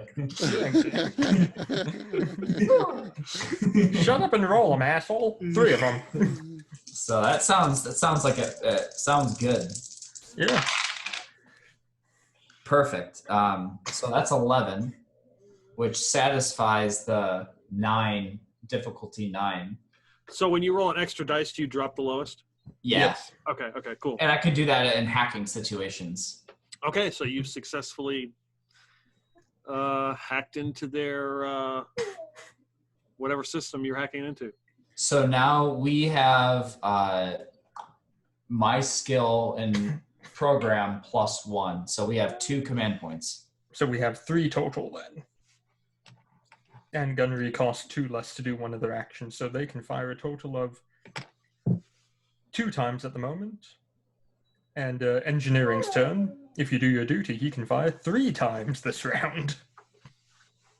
And then engineering's just going to continue hammering on things with his wrench. Just shoveling in those rats.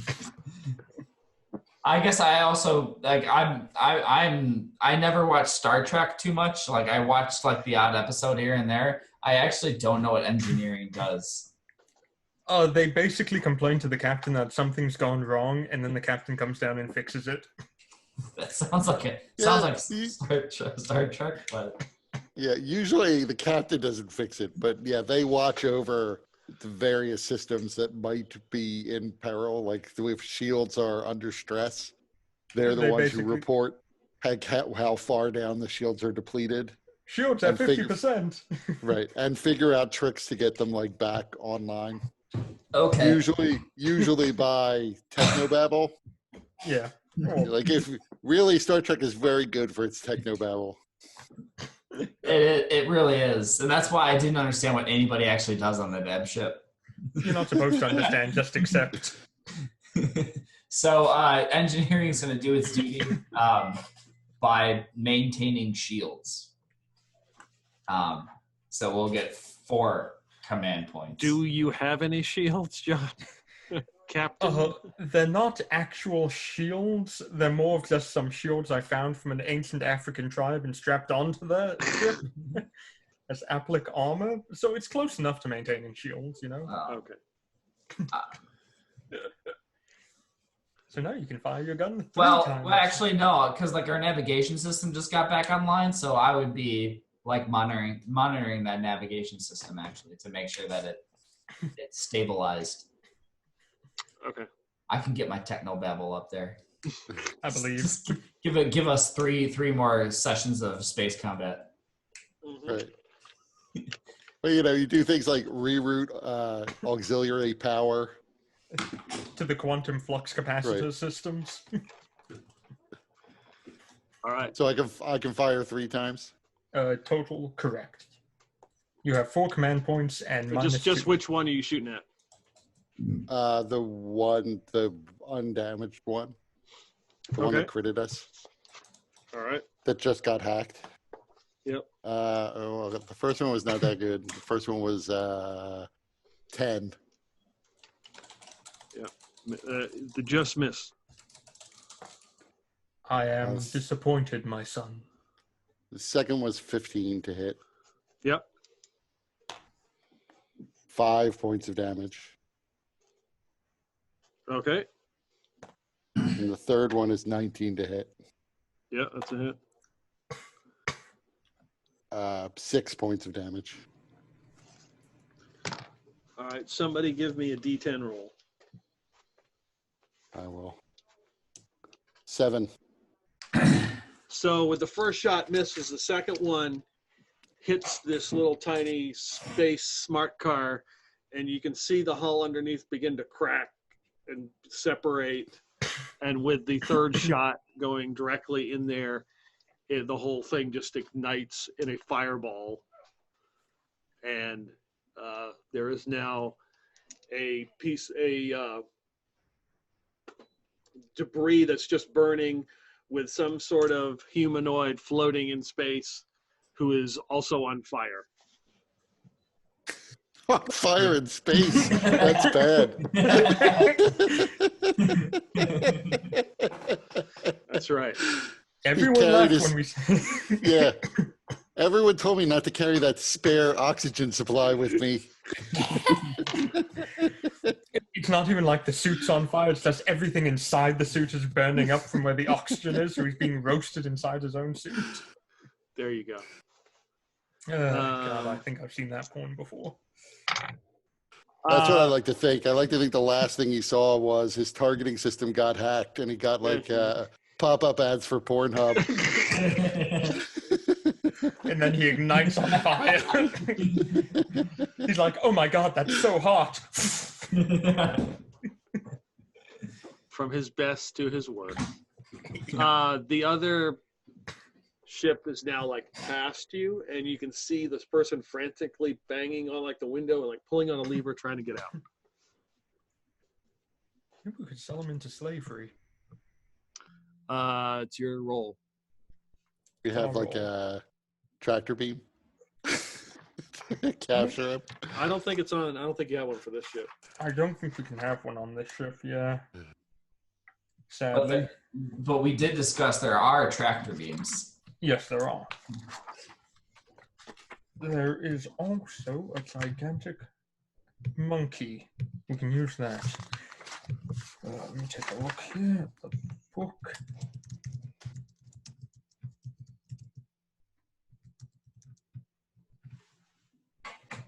No, technically we can have a tractor beam and we have more than enough money and power and everything for it. Fuck it, let's have a tractor beam. That makes sense.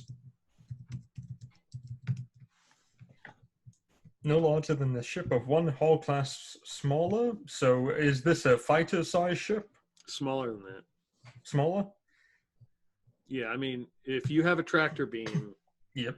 you can grab this dude because it's really tiny. He's very tiny. Okay, let's bring him on board.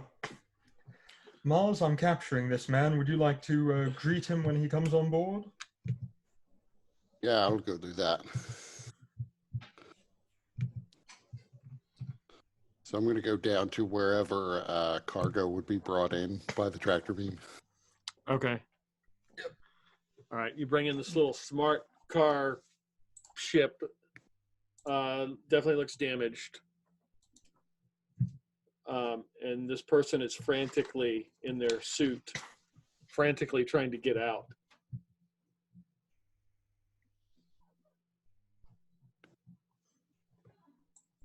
So I'm going to go try to open it from the outside with my laser pistol out. Okay. So yeah, a few good shots, and he's pulling the lever, and he's pulling the lever, and it ejects him out, and he goes right into the ceiling, and then hits the ceiling, and then starts floating around. Oh dear. Is he alive? He's moving around like he is. And he's floating? So there's no gravity in... There's no gravity on your ship, right? Ships don't have gravity.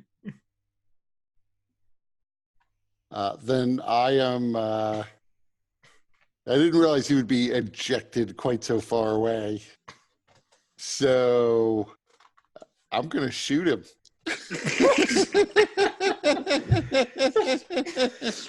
What am I going to fly up there to question him?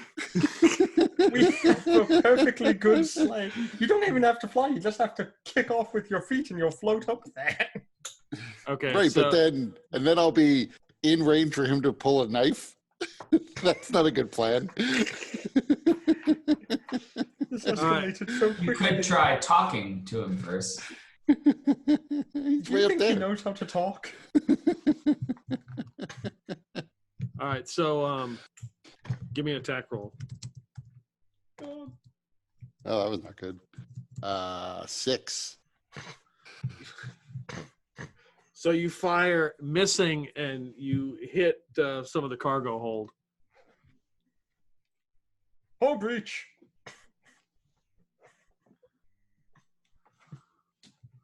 You'd better consider flying down here now and answering my questions, or else the next one will not miss, like I was definitely intending to do. Warning shot. So he's like trying to maneuver his way away from you. Does he have a rat tail sticking out of the back of his suit? I don't know. Is Lord Mars looking for that? I mean, I would probably. I was sort of assuming it was a rat, so if it didn't have one, Yeah, he definitely, there is a rat tail. Yes. Ratman, I said come back here, or else I will shoot a hole right through you. And he starts trying to swim like towards away. Then I'm going to shoot him. There you go. 18. Yeah, that's definitely a hit. Right in the ass. 7 points of damage. Yeah. You can see like rat matter now floating into the cargo hold as he just kind of stops trying to swim, and he's just lifelessly floating. So I guess I'm going to, since he's floating way over there, I'll get to him. I'm going to start searching our new damaged ship. Yeah, we can sell it for scrap. Okay. Let's see.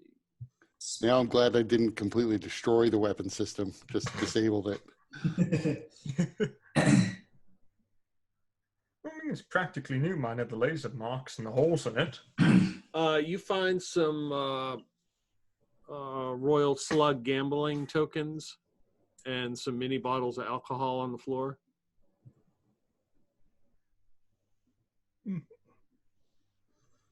So the mini bottles of alcohol, are they from, does it look like they would be from the Royal Slug? Yeah.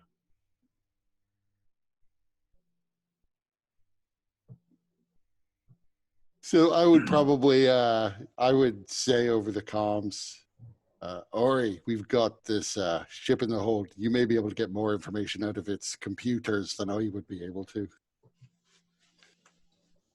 Coming, Lord Mars. And so Ori would Is there oxygen in our ship, or do we have to wear like suits? We have oxygen. Okay, so Ori comes up and floats through. Yep. And I'm gonna go into the ship and start interfacing with some of its computers, trying to like look through its logs, systems, Oh, okay. whatever they have. Try to find their black box. Okay. You realize that whether the odometer has been rolled back or not. Yeah. Are they overdue for?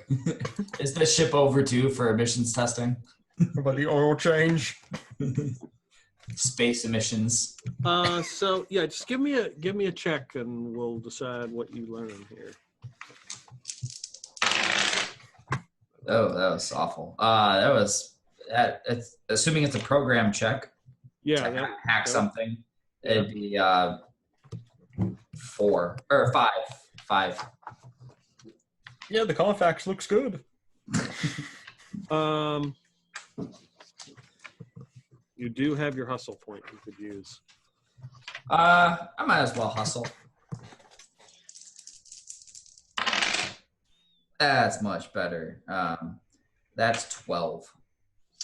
Okay, so these ships are made by Vanguard Nebula, which is not a big shocker because they're the major manufacturer of all ships. But it is. Now I gotta get my names right. It is registered to the Dirty Depths Mining Company. Well, hashtag Pornhub. Sounds like it's got to be related to the backdoor boogie, the dirty depths. Well, that was our first name before we changed it.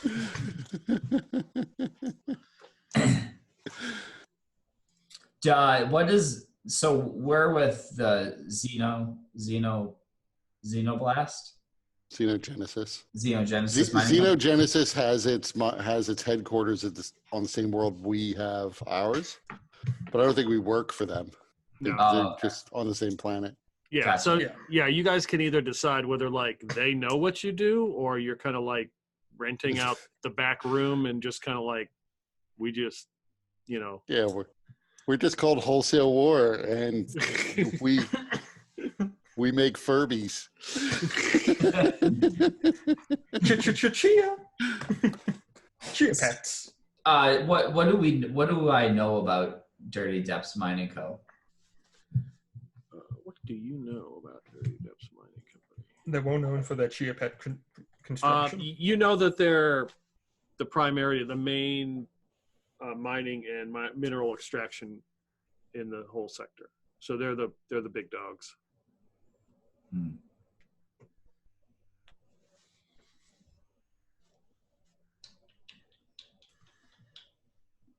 Okay then. Okay.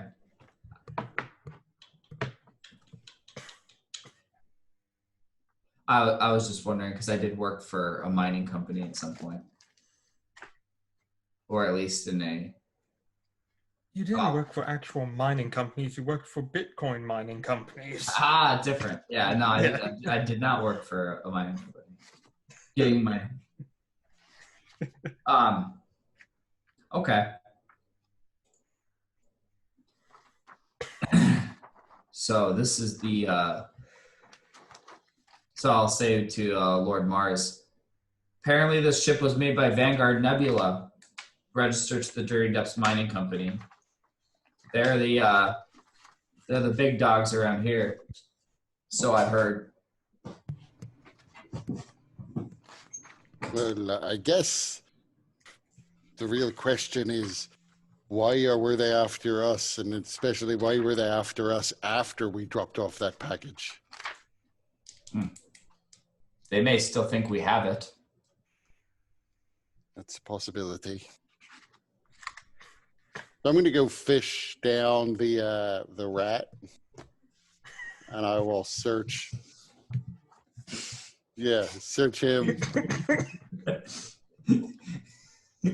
And then when I'm done with that, I'm just going to put the body in an airlock and flush it. He's got similar stuff that the other guy had. He also has a revolver. I would take that. 357. I would take the stuff. Yeah, so he's got a used ticket for transport, and the other stuff he didn't have on him that was inside. You have ammunition for his revolver? Um, No, he couldn't afford ammo. He just had the revolver to threaten people. yeah, he's got 14 rounds.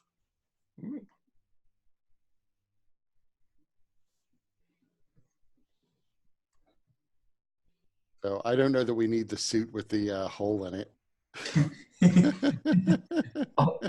We could just start collecting spacesuits with holes in them. Oh God, we should go ahead and we should get the spacesuit and we should go ahead and claim that it belonged to some super famous rare pilot who was a rat pilot and just invent an entire story around it and then sell it to people as Right. like an artifact. Right. Even with a hole in it, there must be some kind of space eBay that we could sell these things on. Space. Right. Slightly used spacesuit. Oh, hold on, let me check my Spacebook classifieds and see what's there. Oh yeah, there you go. There's got to be like a space book, like Yep. Everyone Not- posts pictures. I got to draw the line somewhere. Spacebook picture. Feeling cute, might kill an enemy ship today. Oh, does this guy have ID? Can we check his Spacebook? Spacebook, of course. You know, took over from MySpace. I still have my MySpace account. His identification is Scabby Despair. Stabby? Scabby. Oh, Scabby. I thought it was Stabby Despair. I'm like, that's the best name for an assassin ever. Yeah, I'm glad to see they're not using their real names. No, that is Or- his real name.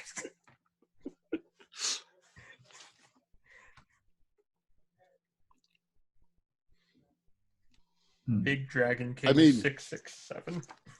Just since we're all on the same side and we have an employer, we may want to come back to I forget the name of the planet now. Whatever planet we dropped the package off on, and let them know that we were attacked again, and so they should be on guard in case the ratmen show up. Touche. That's So yeah, you dropped it off on Mos. So you talking about going back to the moon and telling them? No, we're Talking trying about to. using the comm system to Yeah. signal them. Okay. Yeah. So Ori would try to fire up a connection to Moss. Okay. Coal collect, so they have to pay for the coal. So yeah, you just tell them that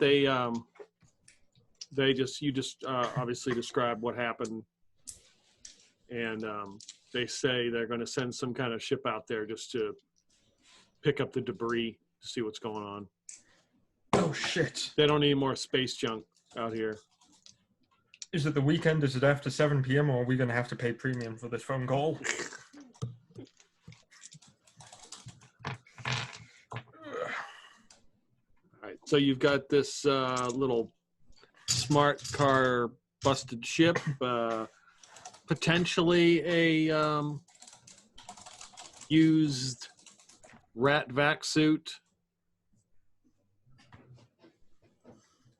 Yeah, sure. Okay. We might as well take that, and then just float the body out the airlock. I'm still saying we keep the body and we sell it as a tourist attraction to some rich art collector. This is Ratatouille, the famous rat pilot, and this is his actual ship. So yeah, See, here's the thing. I'm already a little paranoid that maybe, since they're all apparently related, I am now involved in a blood feud with all of the rat people in the entire universe. I don't think we need to keep evidence. I think there's enough evidence already. Yeah, I mean, I guess Rats. we will have their ship. We have their But ship, we have their suit, we have the fact that we were seen with the rat. But figure it this way: maybe we don't even have to sell the scrap. Maybe we can get, if Ari can fix it up, maybe we now have a little fighter that we can deploy as a surprise. Does a human fit in this ship? It depends on how tall you are. 7'8". I might be a bit too tall. I'm 5'10". It'll be cramped. Definitely cramped. 5'10". Or does he even have to use the ship? Can't we just have him open the canopy of the ship while flying and use his laser rifle to shoot ships down? Yeah, however you want to come up with it. Then again, it is a Prius. That is pretty much a flying death trap. Right. Tell Mike he needs to make his character short.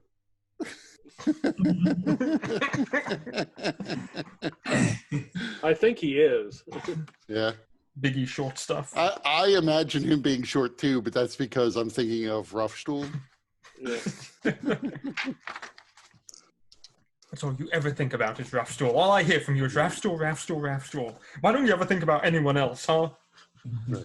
If we can't have anyone who can fit in the ship, we could still presumably sell it. I mean, I guess we have to find a way to change its registration so that it doesn't look like it belongs to that mining company. Oh, no, it's scrap. It's floating out there. Right. And we also, do we what have is anyone else who can pilot? the space law of salvage? Finders keepers?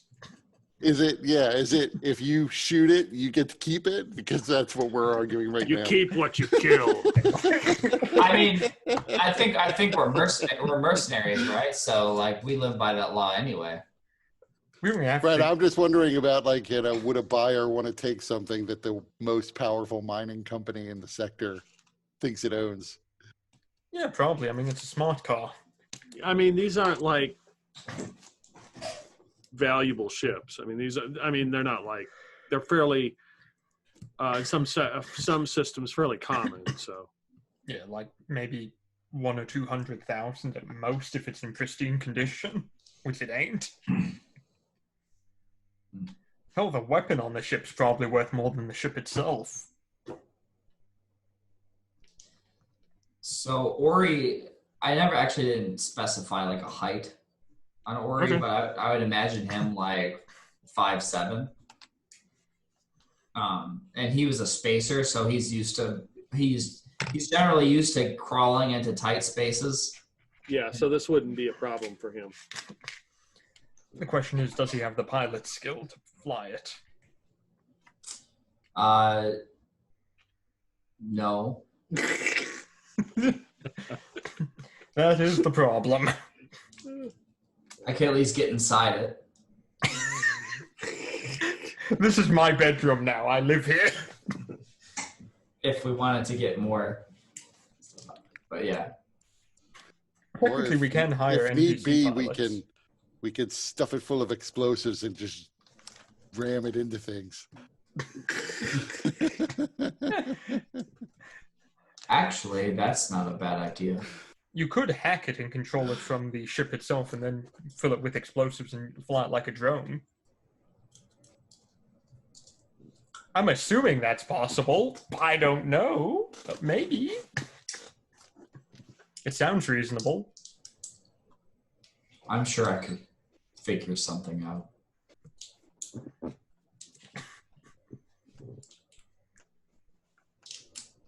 Spike jump in 3, 2, 1, jump! All right, where are you headed? We are headed back to where we need to go. Back to our base camp and the curator. Cameron 7, That's the name of it. Yep, home of the Exogenesis Mining Company. that's what it's called. Yep, there are my notes. Xenogenesis. Yeah, that too. There's 2 mining companies there. They compete. Thank compete because they have such similar names. Nobody can tell them apart. They hate each other because of it. There were two brothers. They both wanted the same name, and now they're in competition and they hate each other. You hate me because you are me. It's true. I do. I really do.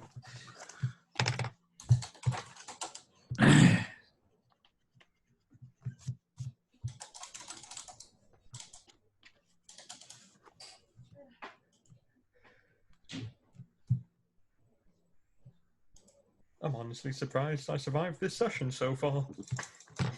When it says buoy, like what is a buoy? That's it's- go ahead. Yeah, it's like that singer, David Bowie. No, it's just it's pretty much a small satellite thing that floats out there in space and picks up communication and everything. I'm not sure if they're manned or not, but it wouldn't necessarily need to be. No, they're not manned, but they're usually protected. Like there's like a space station like built around them or whatever. That's basically where all your communications go. Gotcha. So you see as you jump back in the Xeno Genesis Mining Company and Cameron 7 and the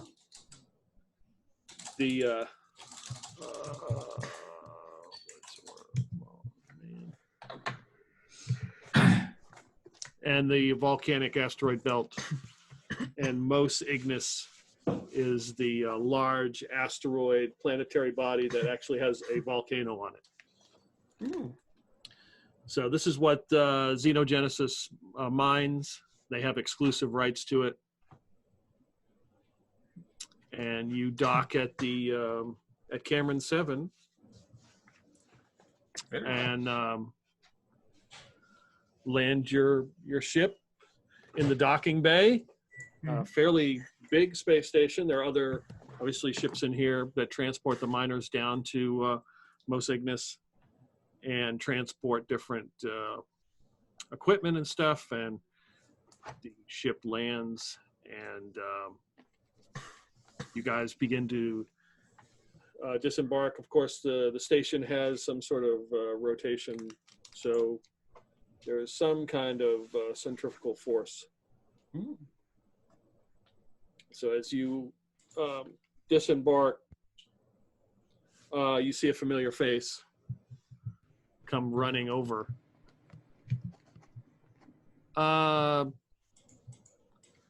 Captain Hartfell? Yes. And you know this person is Theus. Yes. He is a maintenance guy here. He's not high up. He's just one of the maintenance people, and he seems to take particular interest into maintenance of your vehicle, of your spaceship. Mm-hmm. So, how'd you run? Oh, quite well, I'd say. Quite well. As you can see, she took a bit of a beating. But... Whoa, slow down. What do you mean? Well, the hole over here from the impact of the weapon. What, you were shot? Where? I'll walk him over to where the hole is. He walks. You got to be more careful. She can only take so many hits. Yes. Well, we weren't given a particular choice in the matter, unfortunately. You're always given a choice. Why didn't you run? We attempted to, however, the other vessels were quick enough to catch up to us. Well, this is going to take some time to buff this out and get this looking right again. You know that, don't you? Yes. Make sure to use the turtle wax on it. And this will be obviously time that I'm not working on the other ship, so I'll make it a priority to get it done. You got to be more careful. We always try to be. Is there anything else I need to be made aware of? Can you guys think of anything important? Not really. There's no other damage the ship has sustained. Well, the navigation systems were knocked out, but I brought them back online. That might be good just to make sure it's functioning now that we're out of orbit. The rat reactor used quite a few rats, so we might need a few more. Oh, can you put some rat traps in our ship? Just we seem to have some trouble lately with rats. Also, we have a new Prius in the back. Yes, if you could Slightly used. take a look into fixing that up. That was a little banged up. We salvaged it in space. You bringing on foreign bodies onto this ship now? Well, they're not really foreign bodies anymore. We got rid of those. You don't know what kind of space germs it's got? Well, no one's gotten sick, so Yet. I think we're probably okay. Everyone starts coughing. Okay, I'm gonna order a full decontamination of the ship, and I'm gonna have to take apart. We're gonna remove the entire navigation system piece by piece and rebuild it, and then I'm gonna spend time buffing out this damage from this blast. This kind of stuff can't happen. I like to imagine he walks into the engineering bay and pretty much everything has a dent from where a wrench was slammed into it. And as you're walking away, you just hear him scream. That's even better if the maintenance on that system wasn't just bang, bang, bang, but like wham.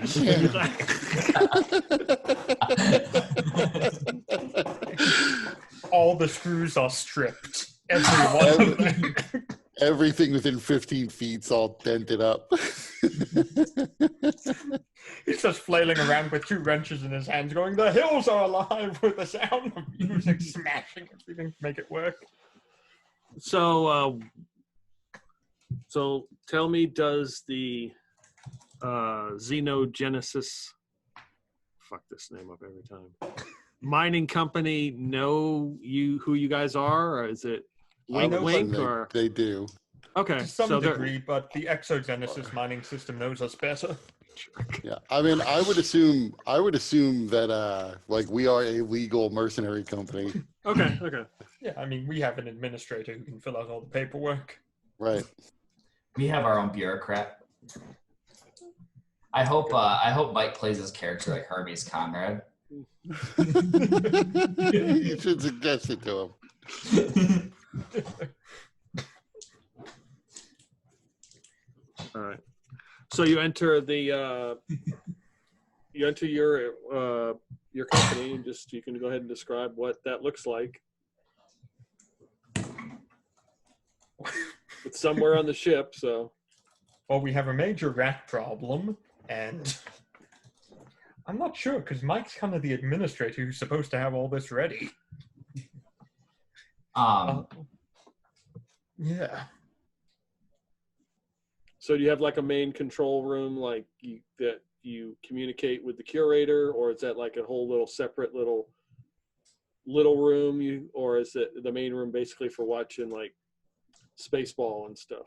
It's pretty much a couch and a lazy boy with a big with a 80-inch flat screen. I imagine that there's like a giant mural on the side on the wall of like, it's kind of like faded at this point, but it's got like, you know, it shows kind of depicts various battles and like triumphs that have not been us. We actually just found it and we put it on there because they thought it made it look better. And above it is like a poorly spray painted sign of our name, Wholesale War Company. So war crimes? What? Yeah, I assume there is like some sort of computer and communications terminal in the back. There'd be like a locker room sort of thing. Right.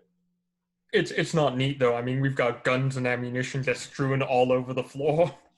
No one ever picks up after themselves. It's a veritable mercenary company bachelor pad. Okay.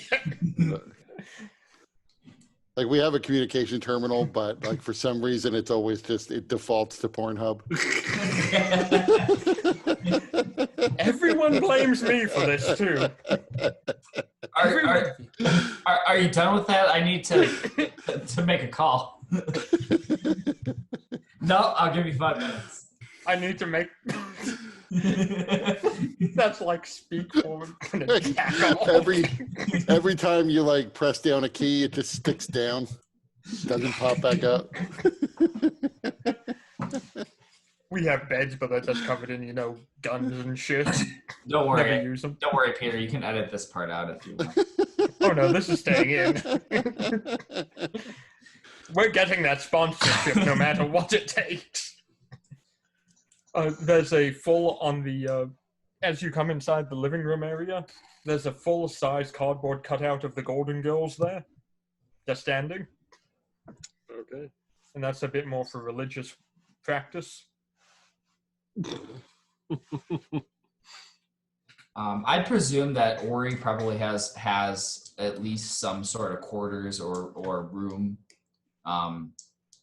Whether or not like we have individual rooms or we have like a shared bunk space, I imagine that he'd have like some area that he would consider like his, which would contain, and that would probably be where like the workbench is at.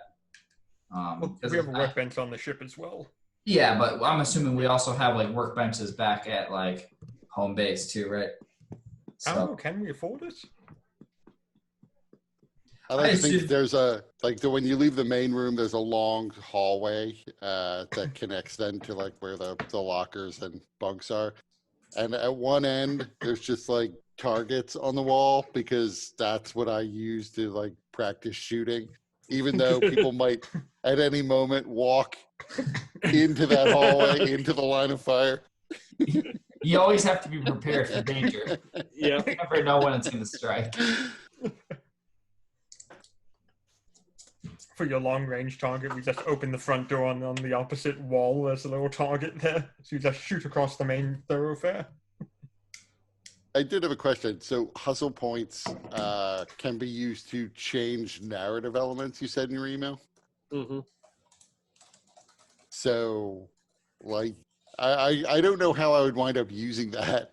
Like, you begin a combat with us, and I'm like, can I spend a hustle point to eliminate the enemy? Change. They never bother to attack us. Like, what would the hustle point be used for in that way?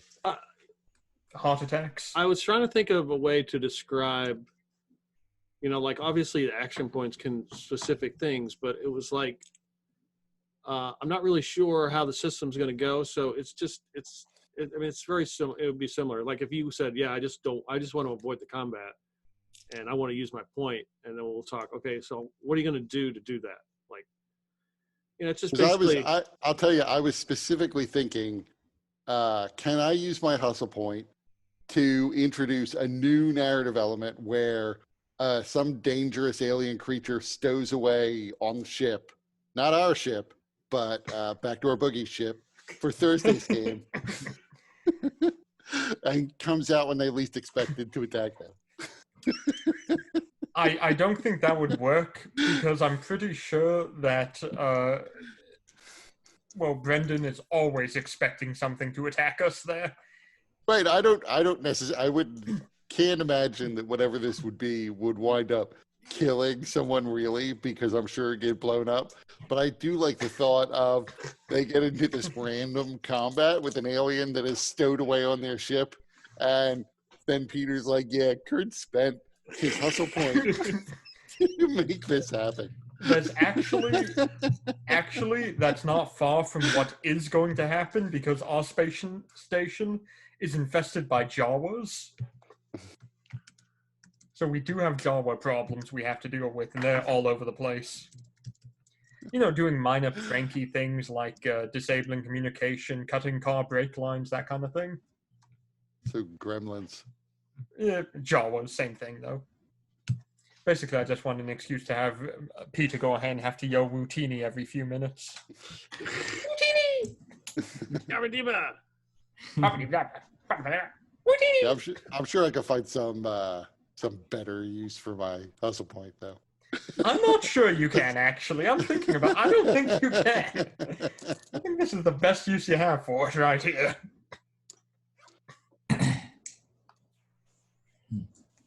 Okay, so what are you guys going to do now? Contact, I'm going to Disneyland. Curator. Oh, Okay. yeah, we can do that. All right, so it's kind of the same deal when it's a video, black and white screen. You contact her. She is a humanoid female. Looks to be late 50s, maybe. Hard to tell, like, as far as humanoid, like what system she is from, but you notice a lot of times when you talk to her, she has like tubes and stuff running out of her arms. She wears like a white gown. She's got like tubes and stuff running out of her arms. Pretty much you were allowed to contact her at any point. Like anytime you've contacted her, she's answered. It hasn't been like, I'm away or anything. So you punch through and she is there. Basically just the background is just kind of like a white curtain. And she's just sitting there. You notice she has a couple tubes coming out, like one coming out of her shoulder, one coming out of her back. You were successful, I take it? We did deliver the package as required. Thank you. There were several rat persons one of whom attacked us as we tried to pick it up. Two of whom technically were planning on attacking, but one of them got killed almost instantly, and so the other fled. Then more appeared and attacked us when we were in space just after we dropped off the package. They were flying in ships that were registered to, I forget what was the name of the mining company? Dirty something. Dirty Depths. Yeah, Dirty Depths. To the Dirty Depths Mining Company. And they seem to be on some sort of slug luxury cruise ship, as they all had gambling chits from that particular ship. So we just wanted to inform you, mission accomplished on our end, but there could be additional follow-up. We did warn our contact that he could have some trouble from these rat folk.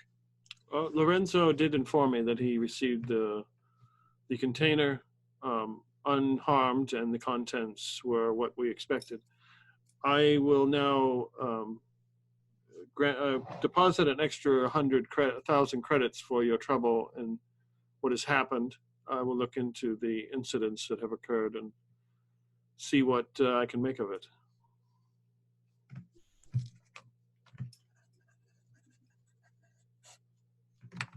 Does that mean we get 2,000 credits?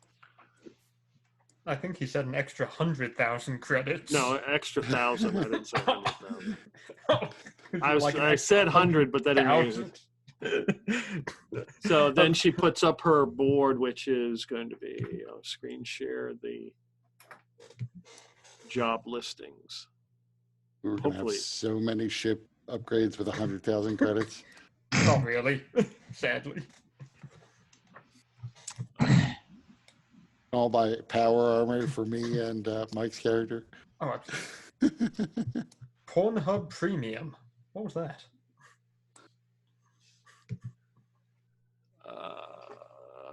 This is what I want to share. So I don't know if you can read any of this or not. Yep, I can. Yeah, come on, arigato. Okay. So this is what she puts up on her screen. These are all the jobs currently available that she knows about.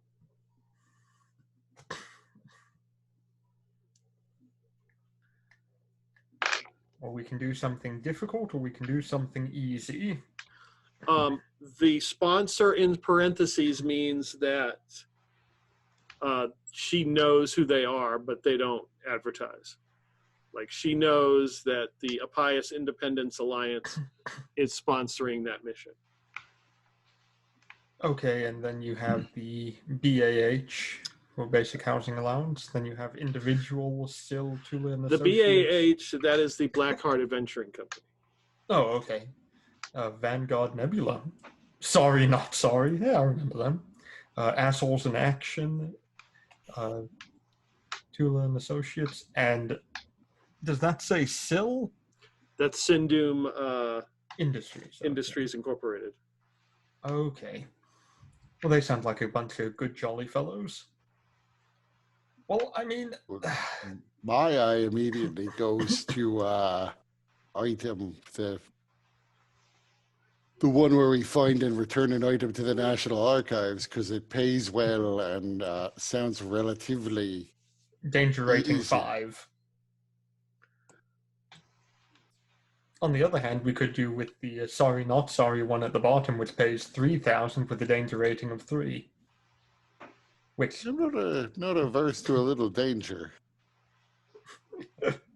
I don't understand the one right above, the one where we go to the plague system with a danger rating of 5 and very little reward. Or we get pre-tech or some shit, probably.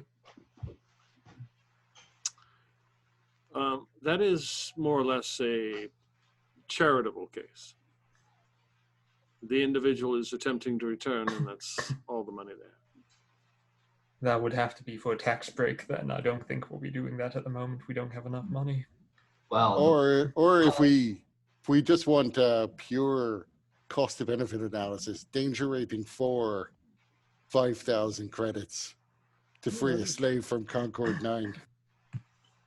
well, the plague system is considered Off limits. off limits, Yes. so there could be some interesting. But we could make it even easier for us and reduce the danger rating if we could just fix up the little fighter we have. And we just get close to the plague system and shove the guy in there. Shoot it down to the planet and leave. Can you fly, Marty? And presumably we can program it to, land. It doesn't have to do fancy maneuvers to fly in and land. I love Dustin's face right now, like, no. Yeah. No. And by we can program it, I of course mean Ari can program it.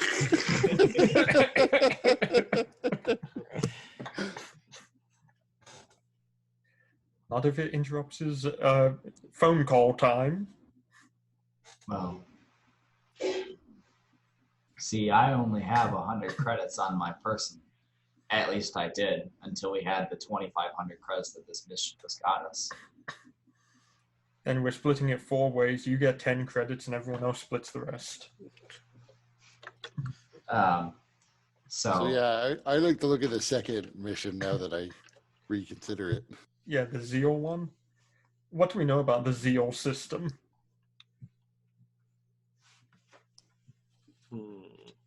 Sounds like it's full of zealots.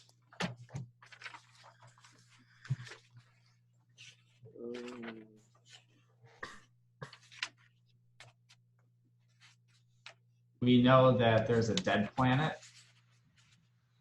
Well, that's not saying much of anything. I mean, most high schoolers are dead these days. The Nazir planet Sarok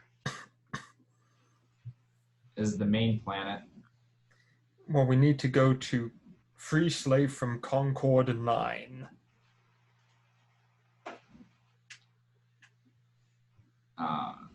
What is Concord 9? I believe that's a research facility. Mm-hmm. So we have to infiltrate onto a facility, grab a slave, steal it, bring it with us to wherever we're going to free it to, and not get killed or caught? Question mark? Danger rating 4. Are you suggesting that these danger ratings are bullshit? Just a bit. Just a bit. A wee bit. Besides, it just says free the slave. For all we know, we can certainly try to steal the slave, but for all we know, we can barter. We could trade the little pod for the slave. We could free the slave from his mortal coils. I'm pretty sure that there will be limits on the semantics of what freedom truly means. Hey, freedom isn't free. They have to pay for it.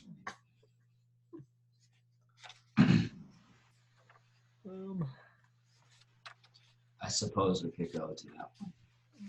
Yeah, we can However, I try. think going to the plague system would be Interesting. interesting. That's more of an explorative How about, curiosity thing, though. how about this? If we're going to go to Zeal to pick up this slave, why don't we also go to Zeal to pick up the pallet of items needed for the class action lawsuit and just bang out 2 missions on one trip? How I'm hard fine can with it be banging to out 2 things at once. Let's go for it. how hard can it be to pick up a pallet of evidence? Peter. They are Dun, dun, supposed to dun. be a pallet of blue light specials. Oh, Jesus. There you go. That's dangerous cargo. Do we get hazardous duty pay for that one? I will consider. Oh, in that case, yeah, we can do both of them. I'm up for that. We should Let's do probably it. grab the pallet first and then go there. That Because makes we might have sense. to do an emergency spike jump to get out.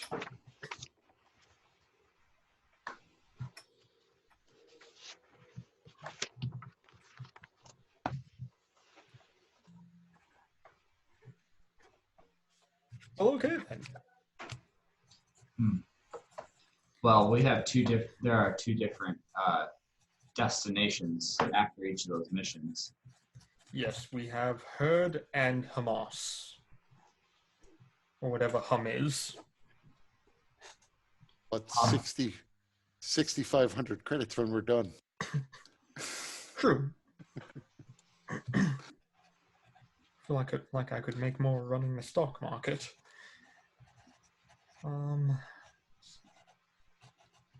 And the place we're supposed to go to for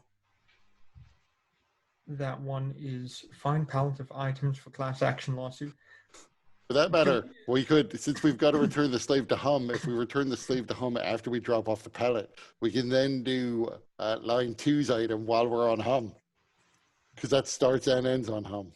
Oh yeah, true. We could free another prisoner.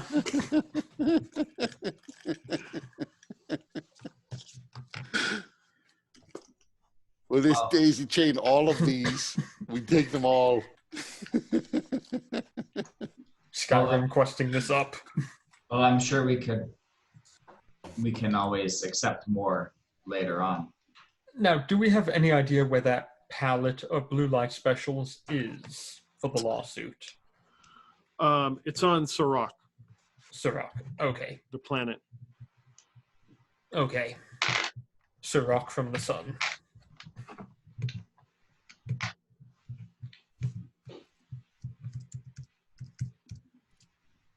Fantasy football generator. Fantasy female generator.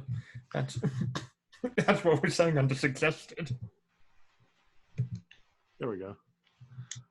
I was just going to look for a name. It's being held by a warlord. Mm-hmm. What do we know about this warlord? He has chronic halitosis. Do we have anyone to help with that? I don't know. Who's the smart person here again? Assume that would be Ari. Yeah, Ari, I think Ari has the brain cells. They haven't been beaten out of them yet. I see. The warlord's name is Rostov. Brother of Rostul.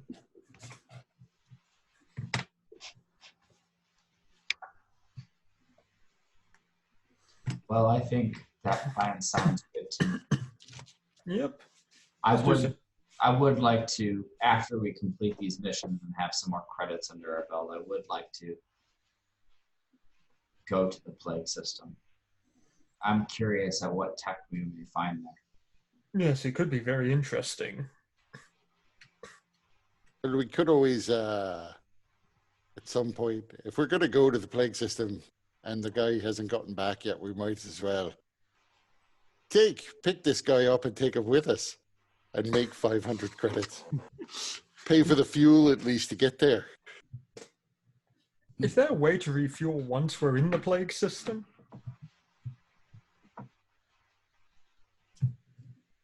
I see.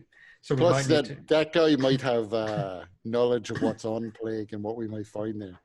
So if it turns out that there's, just nothing worth it, we could just tell him to pound sand and leave him. True. That's what you always say. Now, okay, let's go ahead and get some information before we go gallivanting off like a bunch of drunken Nazis. What exactly do we know about the pallet that we're getting? We know it's blue light specials. We know it's being hauled by Rostov. What do we know about the planet itself and the probable locations?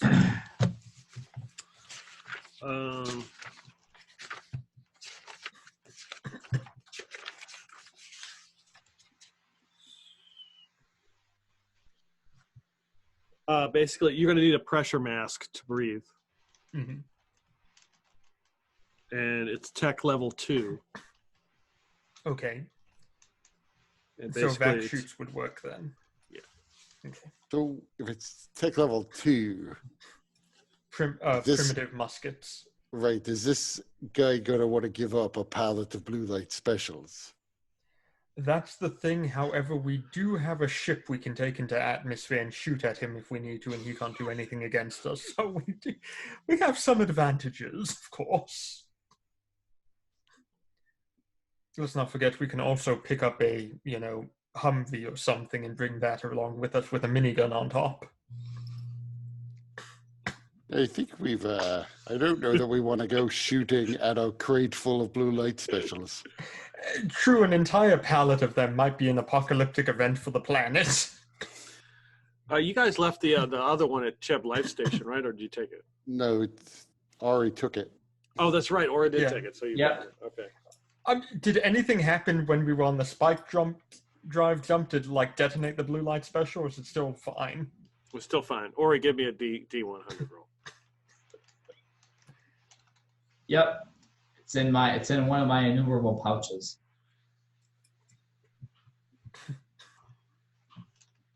Give me a D100 roll. To see if it randomly explodes, killing you. Well, Ori wasn't alive for long. Wasn't that nice knowing him, to be honest? 18. Okay. You feel a very warm sensation from it, and then it just goes away. Gets cool. Just a warmth on your nipple, and then it disappears.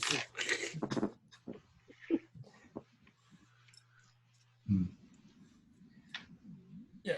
So, do we know anything out? Is there any information about this warlord available on the internet? Coney 2020. Wikipedia. I think you mean the space web. Yeah, the space net. The interspace. Does the warlord have a Facebook page? Official space.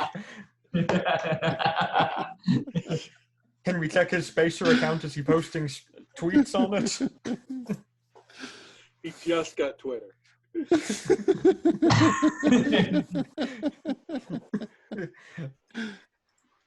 Let me tell you, losing this pallet was the worst deal in the history of deals. I would not have done that deal. So they don't know if he is holding the pallet because he doesn't know what it is. It's just some kind of cargo that he's negotiating, or that he's holding it for someone.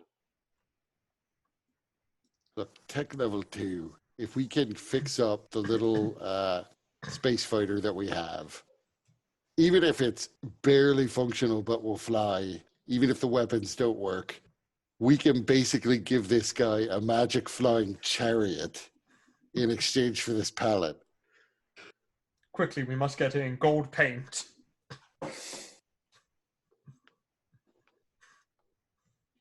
It's going to be like one of those gold AKs to the African warlords. That's essentially what we're doing here with a space chariot.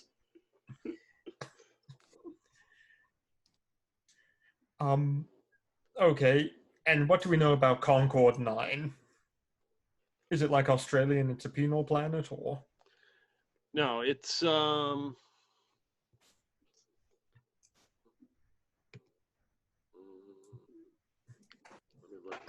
Let's see. Before I speak the wrong thing. Where is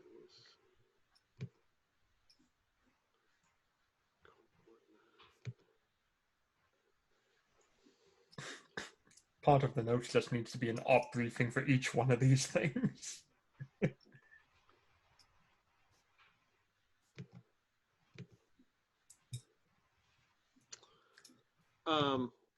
You know, it's some kind of research facility.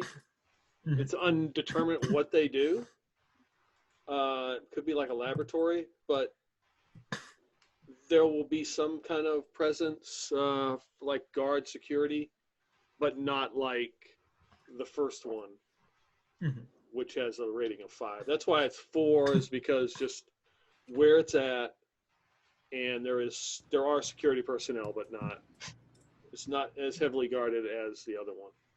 Yeah, are civilians allowed on the station? Yeah.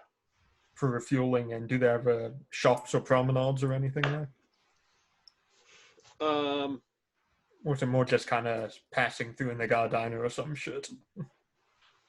Yeah, well, it's not something. If you don't have business there, you don't stop there. And what type of business happens there? Like she doesn't know. It's some kind of research laboratory. It's not sure what goes on there. So we have to find a reason to be on there. I mean, I don't know how much groundwork we'll need to lay on the ground, but we could always say that we're dropping off a pallet of blue light specials that are going to be the object of research. I think they'll shoot us out of the sky if they heard that. Would they? How bad is the reputation of the blue light special at this point? Extremely bad. Right, but wouldn't a research station be exactly the sort of place that might be doing research on how to make them safer? They probably do it in like the Oppenheimer Proving Grounds or some shit. They're not going to do it on the important research station. Like, let's test it on this fucking asteroid which no one's going to be on, so no one dies and they have drones doing the testing.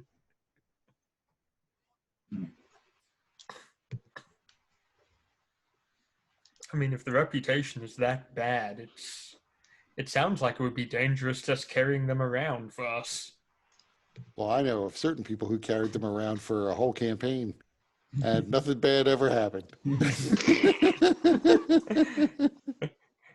Well, except we had to meet people from space who wanted it, but I mean, that's bad to begin with. Let's see here.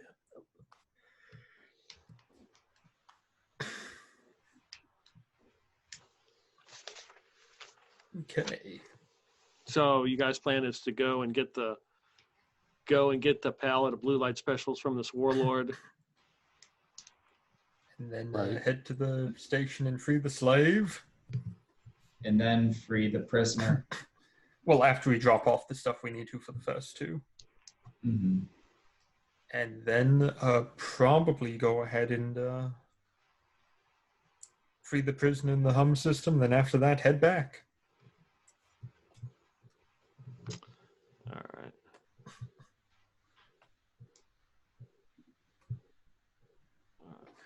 Are you going to use the same list to present on at the Thursday game? Yep. Then we really should just take all the missions. Well, the thing to remember about they would have still developing item missions for their own. Well, you have to remember the Thursday group, they're not constrained by the same morals that we are. And like I said, if they don't constrained by morals? Apparently, yes. And the problem is that if they don't have any missions to do, they're just going to work on enslaving that one planet they're hovering above. Right, but there's so more power to them. There's no credits being paid for that.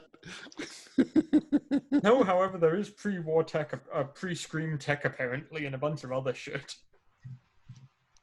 And my character may or may not be lawful evil. Still deciding on that. What their plans are include galactic domination, maybe. Maybe. Sounds like there might be an item on that board at some point in the future to take care of them. I have no idea. I have no That would plans. that would be uncharacteristic for Peter to have like a mission that is assassinate Brendan's character. I have no idea what you mean. I'm totally not planning on using my psychic powers to make everyone think that my character is a god and then having them go ahead and all work for her and form an army and hijack ships and take over the galaxy. Not at all. Why? It wouldn't be like assassinate, it'd be like banish, remove the threat, Join the threat. pull like a Darth Vader and just like shoot their ship off so it just like tumbles into space. I don't think that would have any effect on the ship we're flying in at all, to be honest. It's such a hunk of junk.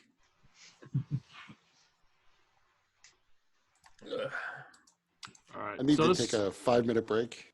Well, I think this would be a good place so we could stop, probably. Oh, I thought we were going to start these missions. All right. I think it's a good stopping point. Works Okay. for me. If So everybody's cool with it. I did like the space combat. I thought that was really fun. Yeah. Once I we don't- figured it I out really- a bit. Yeah, I haven't really completely figured out if I were like running a game in this system, would I really want the NPCs to have command points? Because it seems like that would just bog the game down a bit. Yeah, I I didn't. would probably rather just say they can do any one or any 3 of these X actions and leave it at that. We'll just Yeah. have pilot levels like rookie, normal, elite kind of thing, and that determines how many things they can do. So one of the things that you can do is instead of taking damage, you can take a crisis. Yep. And I just had one of the guys take a crisis. So I thought rolled. about taking.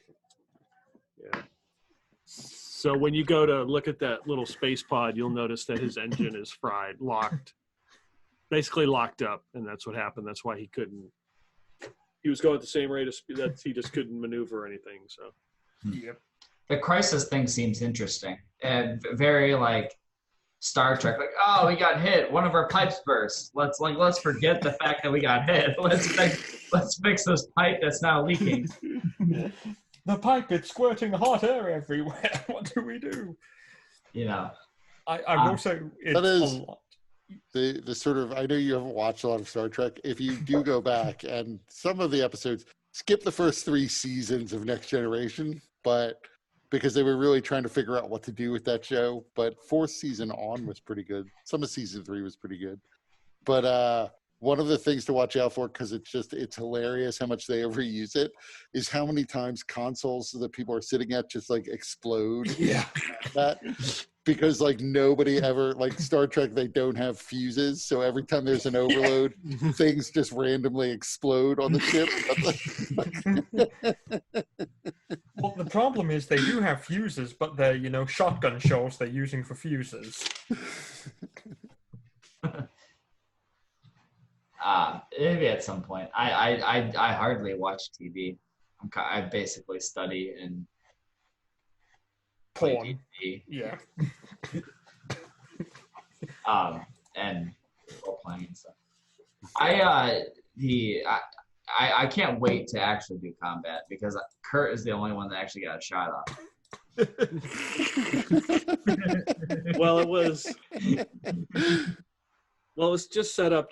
I just wanted to run through just something simple, just to see. No, it makes sense. I like how you incorporated the joke that I was half serious about doing killing rats. Mm-hmm. Wait, that was a joke? Yes. Oh, I had no idea. You always look so serious. I just assumed that it was real. I can't tell when you're joking. I get that from time to time. Yeah, I mean, it's just permanent resting bitch face. You never know what's going on with you. But yeah, I did enjoy killing some rats as the very first quest. Good. Yeah. Yeah, and I did complete the faction turn before this game started. So I'm doing that behind the scenes. Okay. The faction turn. Yeah, it's kind of a mechanic in the game where, as the DM, you kind of run the different factions. Like, so Doom Industries is a faction, and Vanguard Nebula is a faction, and these are kind of like the NPC entities in the background, and there's an actual mechanic to run them, like to see what they do. So, like different stuff. It also helps with kind of figuring out what you want to do for the game too, like giving you ideas. I mean, I don't like you can get like super bogged down with the mechanics of it. It's supposed to be fairly easy, but I find it a little bit complicated. But it definitely helps flesh out what each of these factions are doing and how they want to, you know, what their mission is and what their objective is. So depending on what you do, you know, will affect what I do in the faction turn. Cool. Oh my god. I would probably look up like what are the attitudes of the people on this planet that has the palette of blue light specials? Are they aware of spacefaring civilizations or things like that? Okay. Okay.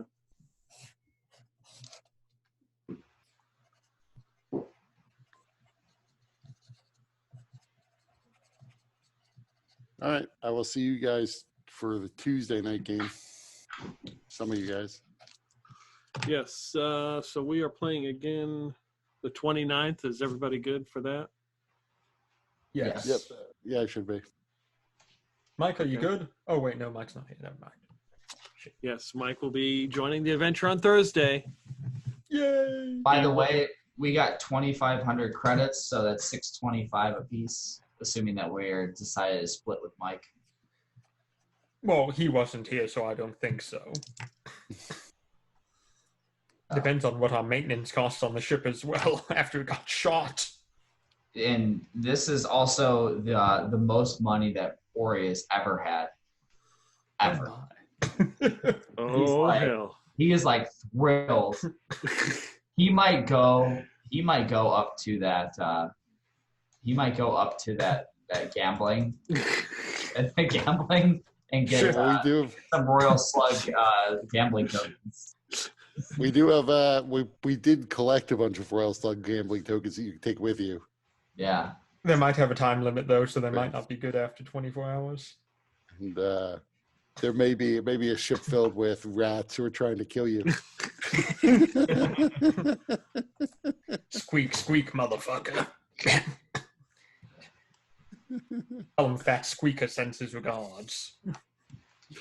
All right, I'll see you later. All right. Hi, Kurt. Love you.